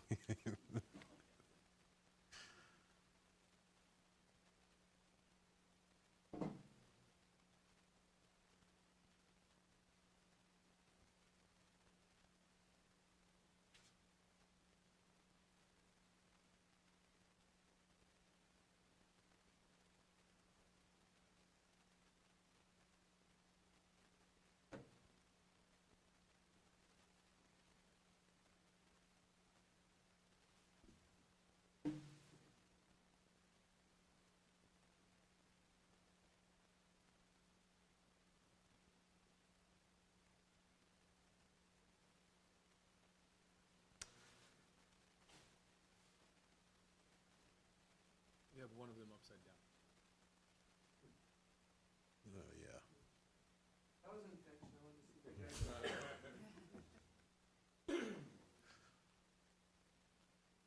Make you the chairman. All right, Anthony Torres, 5614 Pine Bay Drive.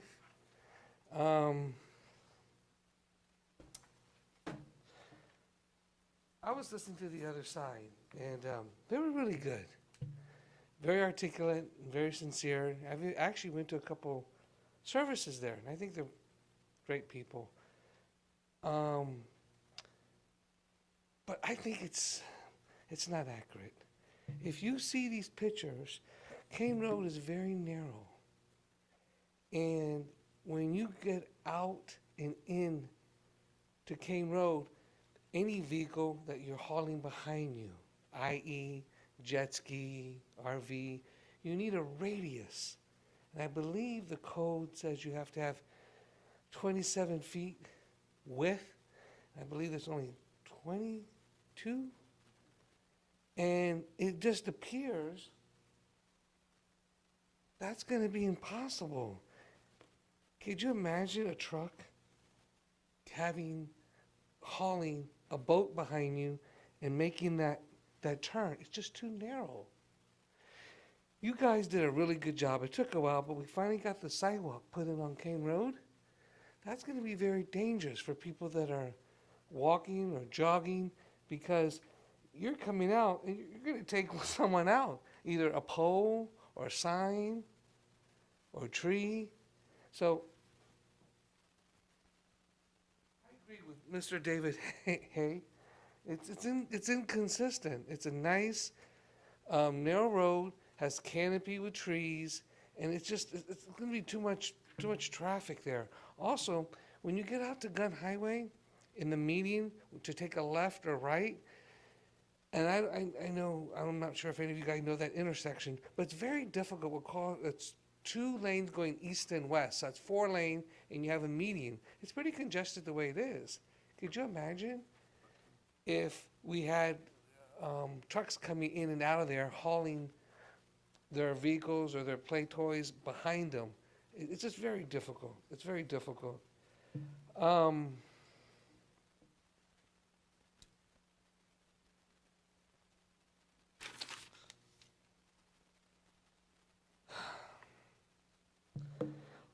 Another thing, we're scared about opening up a can of worms. If this property gets approved for light industrial, there are several other vacant properties that are adjoining or abutting on the east side of Kane Road. And that could create a problem, because with such a quiet street, then I could see a potential abutting owner saying, hey, well, they're able to rezone it, why can't I rezone it? So. All right. We're going to have to ask you to wrap up. Okay, I've got a petition with over 95 people in the subdivision disagreeing to the proposed change. I don't know who I submit this to. Our attorney. Thank you. You're welcome. All right. I'm going to leave these beautiful pictures here for a second. They cost a lot of money. Well, I'm going to at least have a little time out there. All right. And feel free to walk up if you want to see them closer. Next up, we have Key Cooper. Or Ken Cooper, sorry. How are you?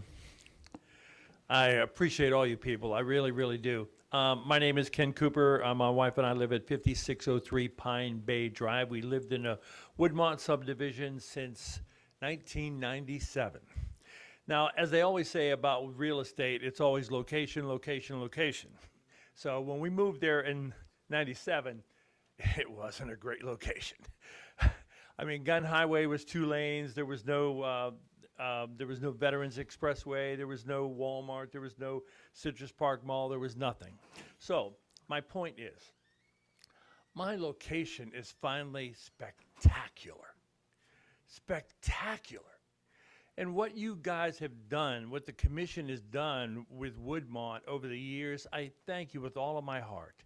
Because you put that sidewalk up Kane Road, which is marvelous. And then last year, you paved all the roads. You paved Kane Road and every road in our subdivision. Our subdivision is awesome. Finally, my house is worth something. So I'm not really, really, really ready to just take chances on things when it comes to my house. So Kane Road is one way in, one way out. That's it. No other place. So the thing is with me, if this is going to go light industrial, and I like the church. I'm with the gentleman there. I think it's great to have a church in your neighborhood. My wife and I were there, and we welcomed the church that came in 2005. But unfortunately, the people that we welcomed aren't here. The people that went ahead and did the rezoning for the ALF aren't here. How do I know a year from now this pastor is going to be here? Or who else is going to be not here? How do I know somebody else isn't going to come in and say, well, you know, we started this and we had an idea for that, but we're changing that. I just am totally against this land usage, especially to go to light industrial. When I saw all the things that somebody could do with light industrial, man, I panicked. I want my house to be part of I can give to my kids and stuff. I want it to be worth something. I want all the years we put into it and put into this neighborhood to be worth something. So my wife and I are against this. So thank you so much, and I appreciate what you've done for our community, and I thank you with all of my heart. Thank you very, very much. Thank you. All right, next up we have Linda Cooper. Oh, you put no, but I'll let you speak, yeah. I'm a hot mess tonight, and I apologize for that. I'm Linda Cooper. I am Ken's wife, and I really am just going to say ditto to what he said. I cannot represent the people that I know that are trying to get on. I guess the code that was in the email is not working for some reason. And a lot of other people that signed our little petition we sent around at the Super Bowl party yesterday, they can't be here, couldn't get off work. Some of us took off work to be here, but most of the people in our community, they work. Very, like Ms. Ortiz said from the previous one, we are a very diverse community as well. And I wish my friends could be here. We raised our family there, and it's one of the neighborhoods where you can trust your kids even to go up and down on Kane on their bikes. My sons used to walk to the 7-Eleven from there. And I'm just, as Ken mentioned too, I think we're concerned about that slippery slope, about what happens now. And I know you're making a decision now, but as a homeowner, we have to think future. Our retirement is in our home, so it's not something that we're super comfortable. As much as we'd love to say we trust the church, we pray for this church, we're Christians. It makes me sick to my stomach to say I'm going against a church, but I know they have to do what's best for their church and their finances, and we have to do what's best for our families. So I would respectfully ask that you would say no to this land use change. Thank you. Thank you. All right, next up we have Arthur Alton. Thank you, everyone. Good evening. My name is Arthur Alton. I'm a school teacher, Roland Park, and Trinity Homeschool Academy. And you know what? My big thought was that beautiful sidewalks there. We got a lot of kids in the neighborhood. Buses come in and out, and more than anything, I want to keep children safe. That's just my biggest thing, keeping kids safe. We do that in school. That's our mantra. And I think that having a light industrial zoning is not a step in the right direction. I'm concerned about school buses coming in and out of there with, you know, the possibility of RVs turning or, you know, causing problems with that. Also, I did want to comment that the church does a great job in their grounds. They have a gardening committee that's excellent. I mean, it's very pristine. It's really nice. My wife and I, we've lived in this neighborhood. We're a family of 5 since 2004, and we love our community. They have outreaches like the Super Bowl party and an annual Christmas party and Halloween party and everything. And it's really a residential area. And when I saw this light industrial, I didn't know anything about it. I don't know anything about the laws and zoning. It just kind of got me, you know, ruffled. I'm nervous about it. You know, what's the next thing that's going to happen? There is several properties that are for sale also, and this could be a real snowball effect. If this gets light industrial, what's the next one going to do? They're going to get light industrial, and then all of a sudden we got a non-residential area, and I don't think we want that. We're pretty high tax base too. I mean, I pay all my taxes, and I know the 150 houses in our community right here, we pay all of our taxes, and thank you. That's all I got to say. Have a great day. Thank you. Oh, for Mr. Alton? Could you provide your address? Oh, yeah, Speak on the mic. 5502 Pine Bay Drive, Thank you. Tampa, Florida, 33625, right there in the community. I mean, we live like 200 yards from the house. All right, thank you. From the church, sorry, thank you. All right, Ms. Ornita has an announcement to make, I believe. Yeah, for those who are watching and had trouble getting on, the phone number to call is 1-844-992-4726. And then you have to punch in this code, 2333-848-5804. All right. Back to live action. Next up, we have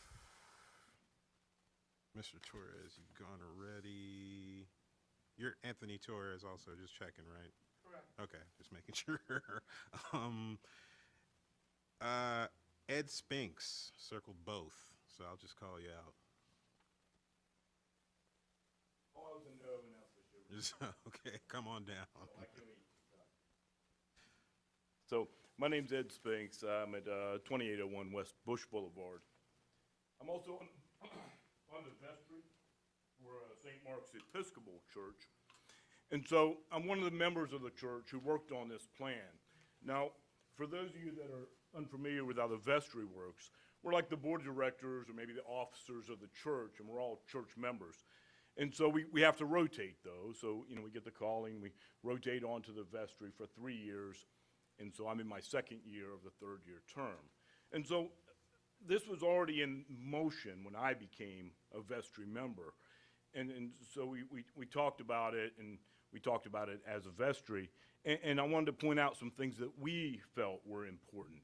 And I feel very important, almost like I think of I have young kids, an 8-year-old and a 12-year-old. So I come up here, I feel like I'm like the Lorax and speaking for the trees. Because one thing that I agree with in all these pictures, the trees on the ground of St. Mark's are beautiful. And I feel it would be devastating to the church to build a 2-story assisted living facility and take out those trees. The trees are beautiful. But what were the important things of vestry came when we talked about it? And I thought the most important things that struck me were what's the best way to make this planned use approach? Right now, there's essentially nothing back there. The land is vacant, but for the trees. And so we had to think about what's going to make it serene and considerate for the neighbors. We talked about the neighborhood a lot. We felt like, for us, the 2-story assisted living facility isn't really conducive for the church or for the neighborhood. And so the idea was to do something that'll help the neighborhood and also be good for the church. And so we worked and developed this plan that you saw here tonight. And some of the key things that we pointed out in this plan are that it's lower. It's much lower than a 2-story assisted living facility.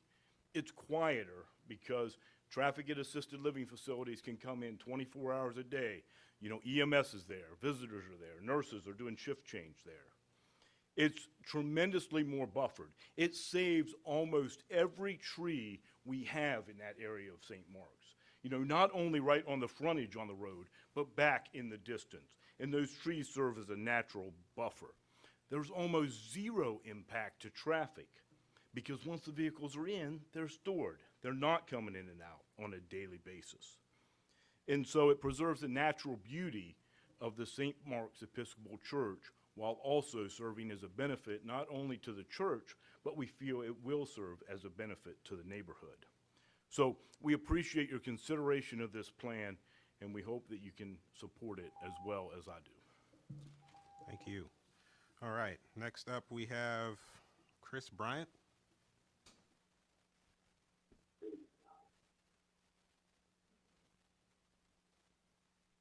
Hey folks, good evening. Chris Bryant, 12. Okay. That was fast. All right. Man, that was the fastest 3 minutes I've had.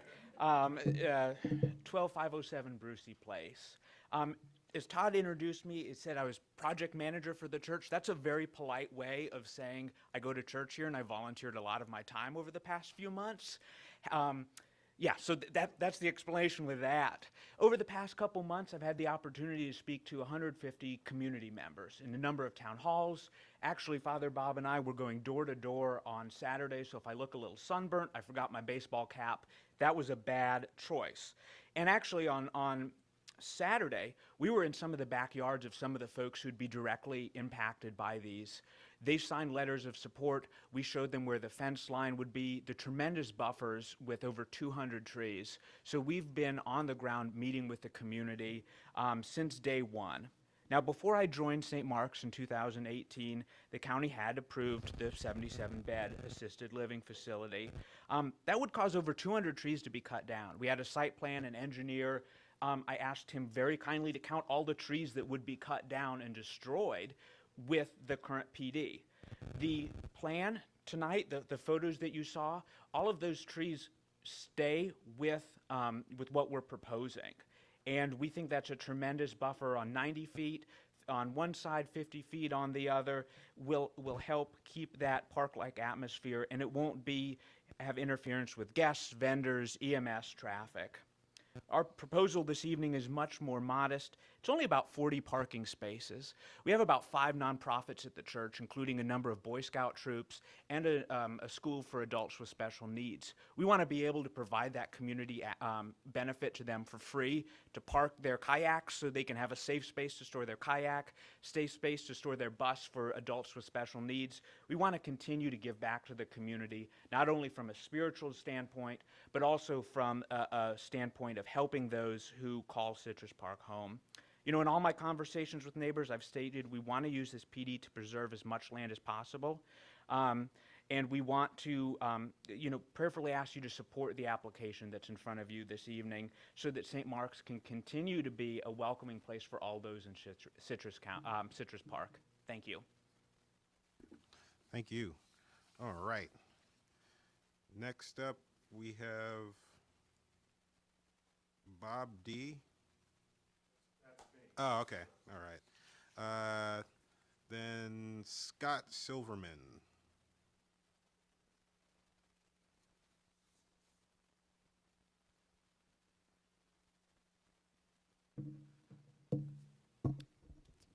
Scott Silverman, 4415 Ridgeline Circle. I'm the current treasurer at St. Mark's, here obviously to speak in favor of the amendment.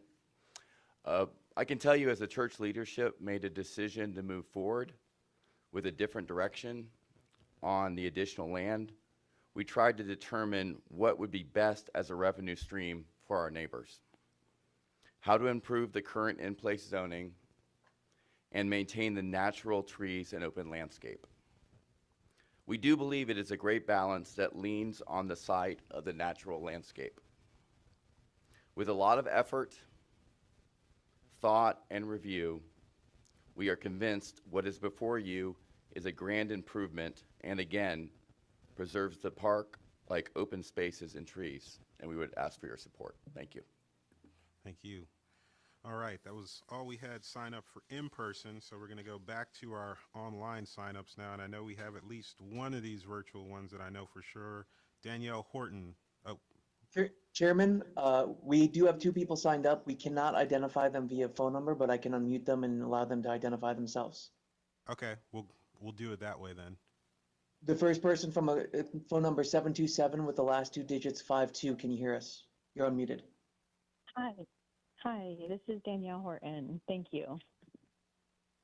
Go ahead with your comment, Danielle. Can you hear me? Can you hear me okay? Yes.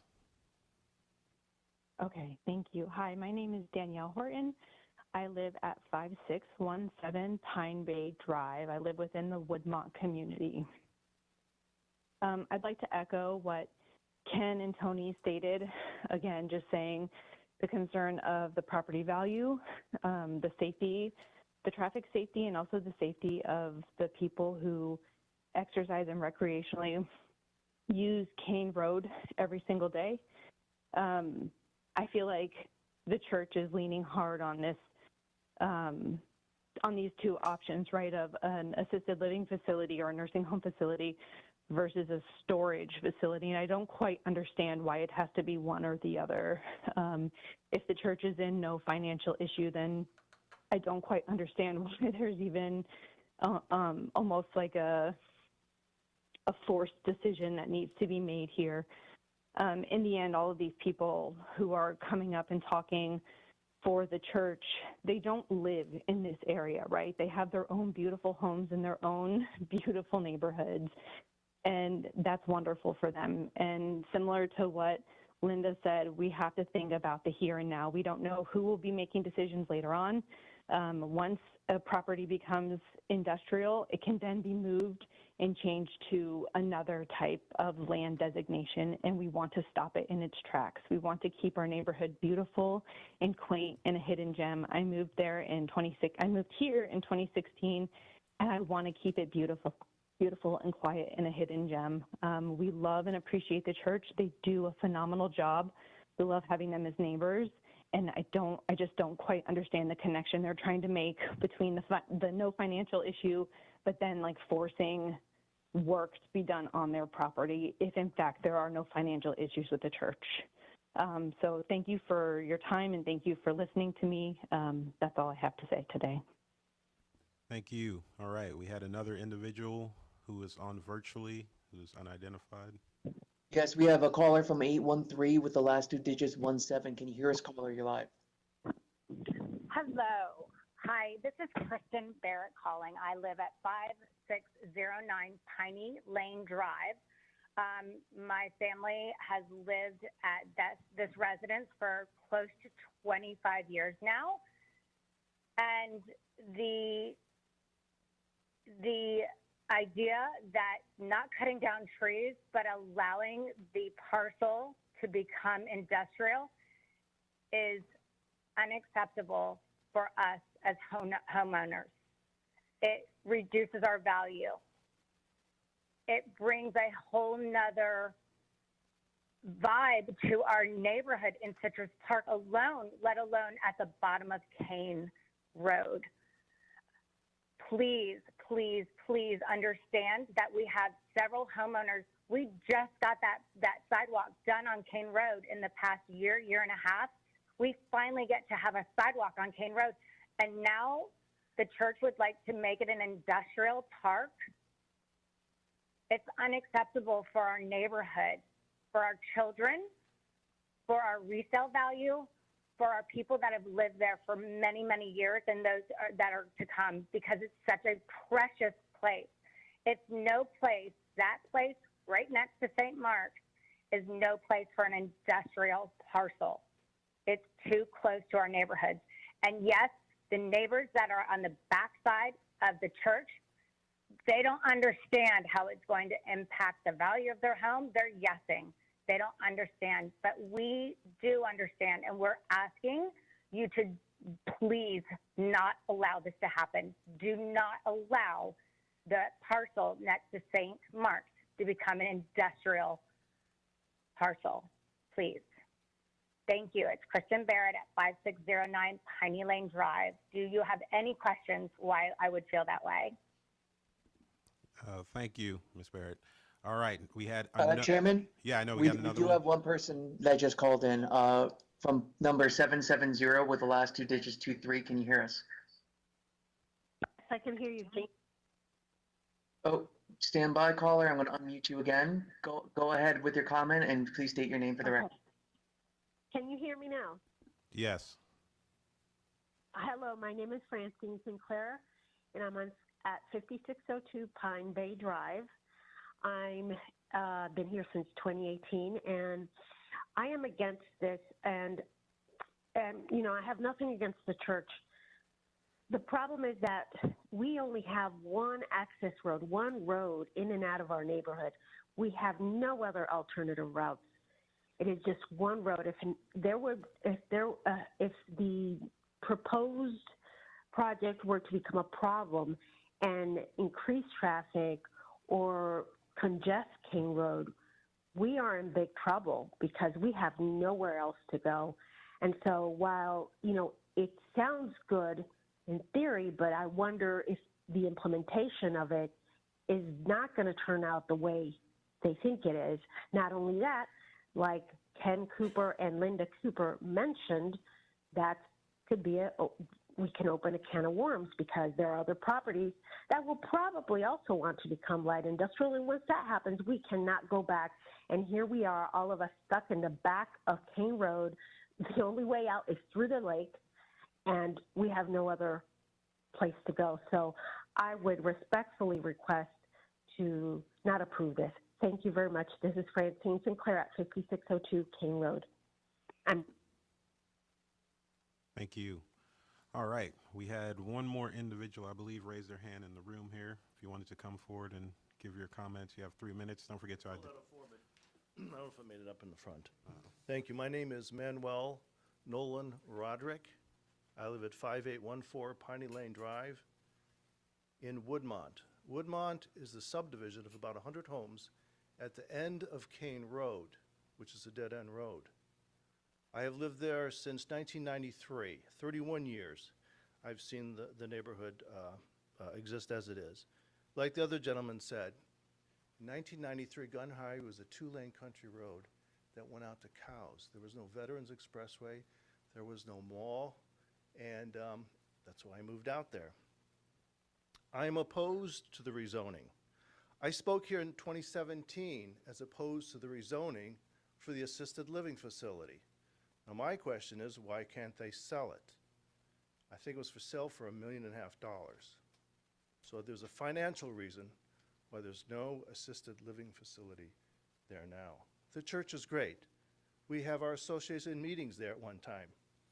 But no one in the church or the board lives in our neighborhood. And you can talk to people in Indian Lakes behind it, but they don't live off of Kane Road in our neighborhood. Tony brought up a good point. Are you able to bring up that map? If you look at the map of 4, it's all yellow. Those are all homes. And they have this little gray box they want to put there for light planned industrial. That also shows that's inconsistent to the area. The road is only 18 feet long. The reason I know that is I'm the owner of the 6 acres across the street. And I will not like having light industrial across the street from my property. If you want to put light industrial, store things, trailers, put them on Lazy Lane. Put them on Anderson Road, which is around the corner. Put them on Hillsborough, not in our residential neighborhood. And we just got the sidewalk. There was a lady who's in a wheelchair who used to wheelchair down Kane Road for over 15 years until the sidewalk came in. That's another reason it's not good to have trailers there. Tony also mentioned, if you pull out from Kane Road to Gun Highway, which is now a 4-lane, 2-lane divided highway, it's very dangerous. Also, you've got people coming to the apartment complex who are doing U-turns all the time, and that's extra scary.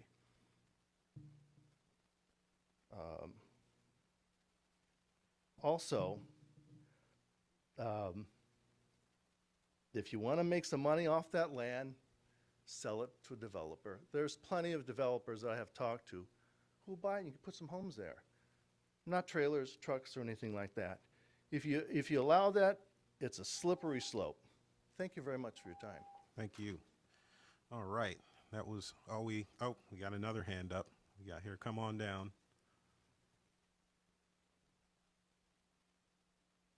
Please remember to identify yourself for the record. You have 3 minutes. Richard Odioso, 5613 Pine Bay Drive. Originally, I wasn't planning on speaking. In fact, my wife will tell you I was somewhat undecided as to whether she's very much opposed to it, and I was like, I wanted to hear what was going on. And his presentation, where the stark nature of light industrial in the middle of that sea of residential really convinced me, because help me here, but once you change it, that's it, right? I mean, I hope the church survives for 1,000,000 years, but if they ever fold and sell, somebody's got a light industrial, and they may not be as benign as the trailers. I was really willing to think, hey, they're preserving, and it's going to be out of sight, and it might be okay. And also, what Tony made a great point, this road is not conducive to easy access for big vehicles driven by people that don't drive them all the time. So for that reason, I've certainly come out to be opposed to it. I hate this. I came here with an open mind, but I really don't think it would work.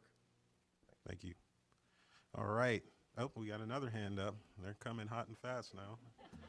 Don't forget to identify yourself, and you have 3 minutes. Pat Burke, 5707 Piney Lane Drive. You've heard a lot of people who've been there for years and years and years. I've been there since November. So a little bit different spin on it.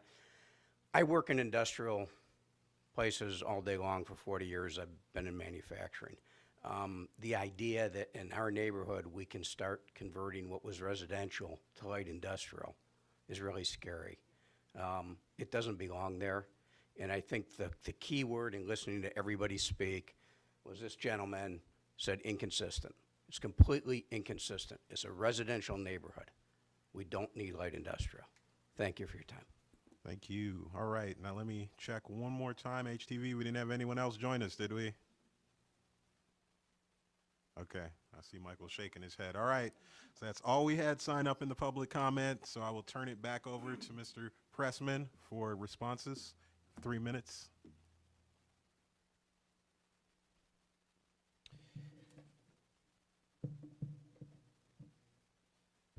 Thank you, Mr. Chairman. Todd Pressman for the record, 202nd Avenue South, number 451 in St. Petersburg. Let me say, first of all, that we have to do a very intensive and very expensive transportation analysis and report. That's done by a signed and sealed engineer that specifically is newly required for the last few cycles. That report was found to be roadways are perfectly fine. Roadways can carry what's proposed. And obviously, what we're proposing is many, many, many times less than what's allowed by zoning now. I would like to thank the residents who are here today. We have great respect for you. We understand you're here concerned about your neighborhood. But it appears as if virtually all the speakers are from the Woodmont subdivision. If we could go to the overhead, please.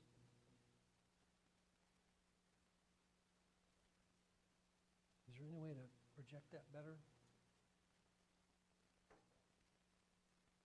If we could hold the time just for a minute, Mr. Chairman. I think this is very important for you to know. Any way to project that better? Maybe pull it away. Well, let's do this. Thank you. Okay, we go to the overhead, please. It will still show.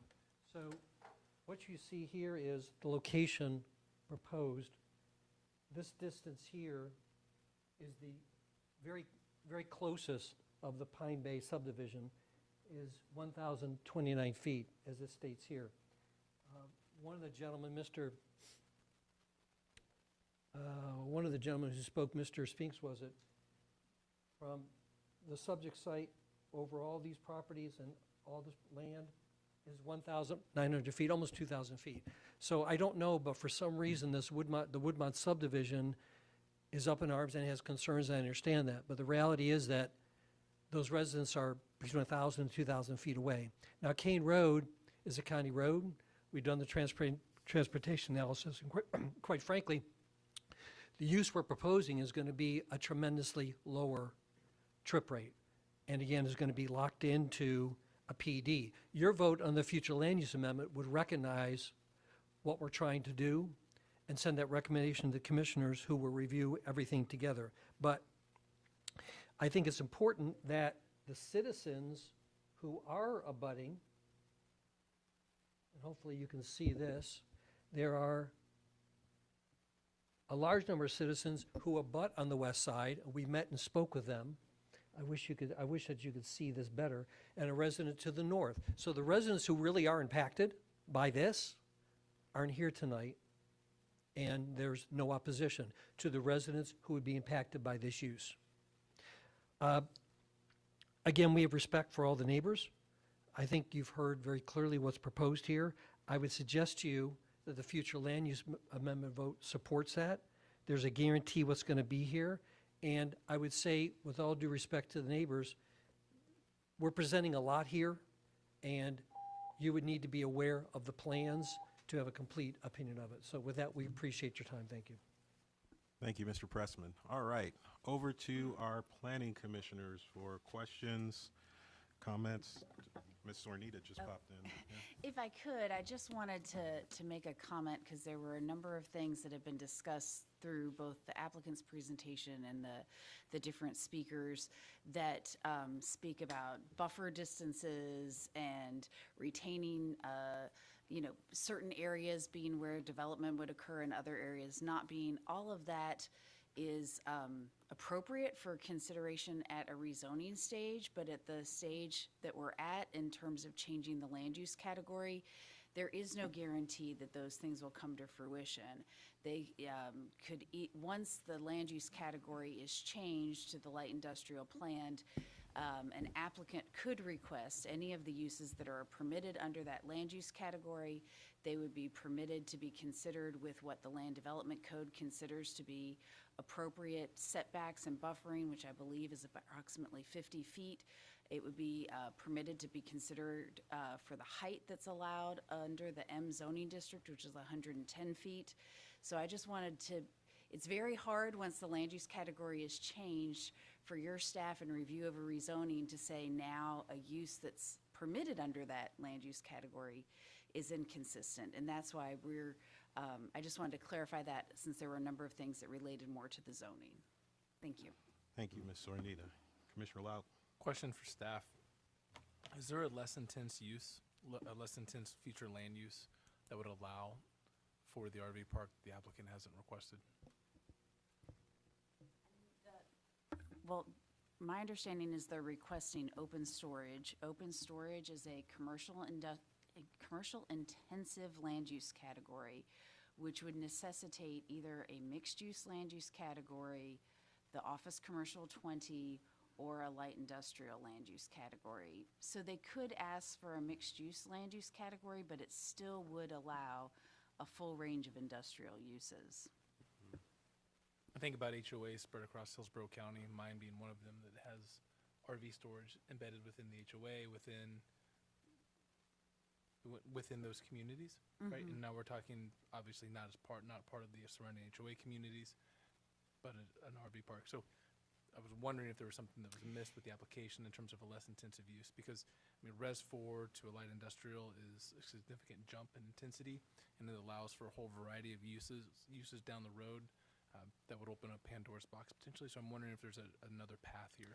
The only other thing that related to storage of like RVs and boats like they're talking about that I've seen permitted is if it is a like a mini warehouse, that's just a regular commercial use, commercial general use. They can put the mini warehouse around like the exterior and allow for the storage interior to the mini warehouse. That's permitted, I believe, as a commercial general use. It also has been permitted as a accessory use to a residential development when they plan for it internal to the residential development. There's one in Thenona-Sassa that's done that. Yeah. Right. Okay. Thank you, Melissa. Commissioner Cardenas. Yeah, the interesting thing is when I read through this prior to today, I was I couldn't really make much sense out of it. I was kind of looking at it, and I was kind of like, well, why is, I did not understand necessarily why there was an attempt at this. And in a weird way, also looking at the community and looking at the neighborhood, it's not something that really makes sense.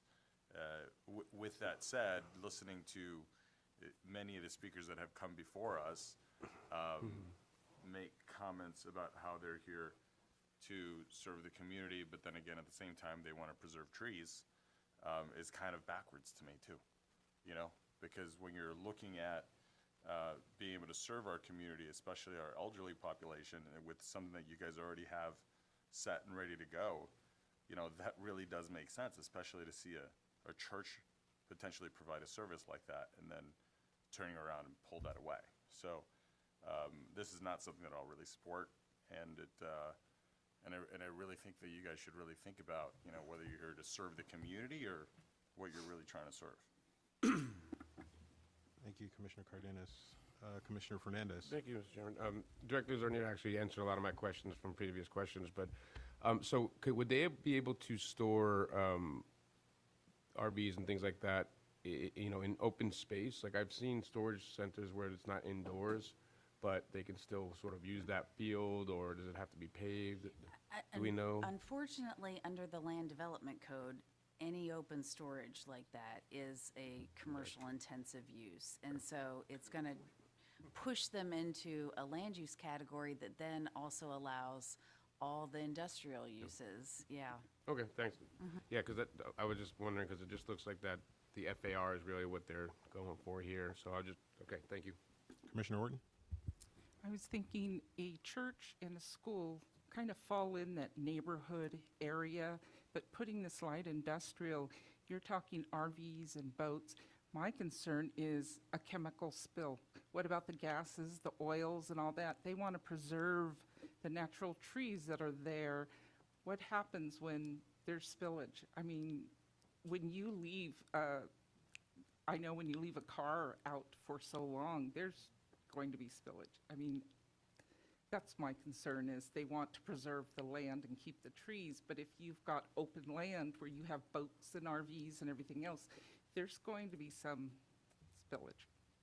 Thank you, Commissioner Orton. Good points. Commissioner Soria. Yeah, I had a question for the staff. If you could educate me on, or everybody else as well, light industrial planned and light industrial, what's the planned? Is there a significance to that? Under light industrial plan, they're required to do a plan development, but they're allowed all the same uses that are allowed under light industrial. They just have to do the plan development portion of it. Okay, so does that mean like the zoning comes with a plan, and it's only approved for that plan, or is it for something that can be changed in the future? Correct, but back to Executive Director Zornito's Yeah. point about the whole, once the land use is there, it's very hard to rein in that use and limit it when the land use is already there. So again, the typical height under M, the maximum is 110 feet.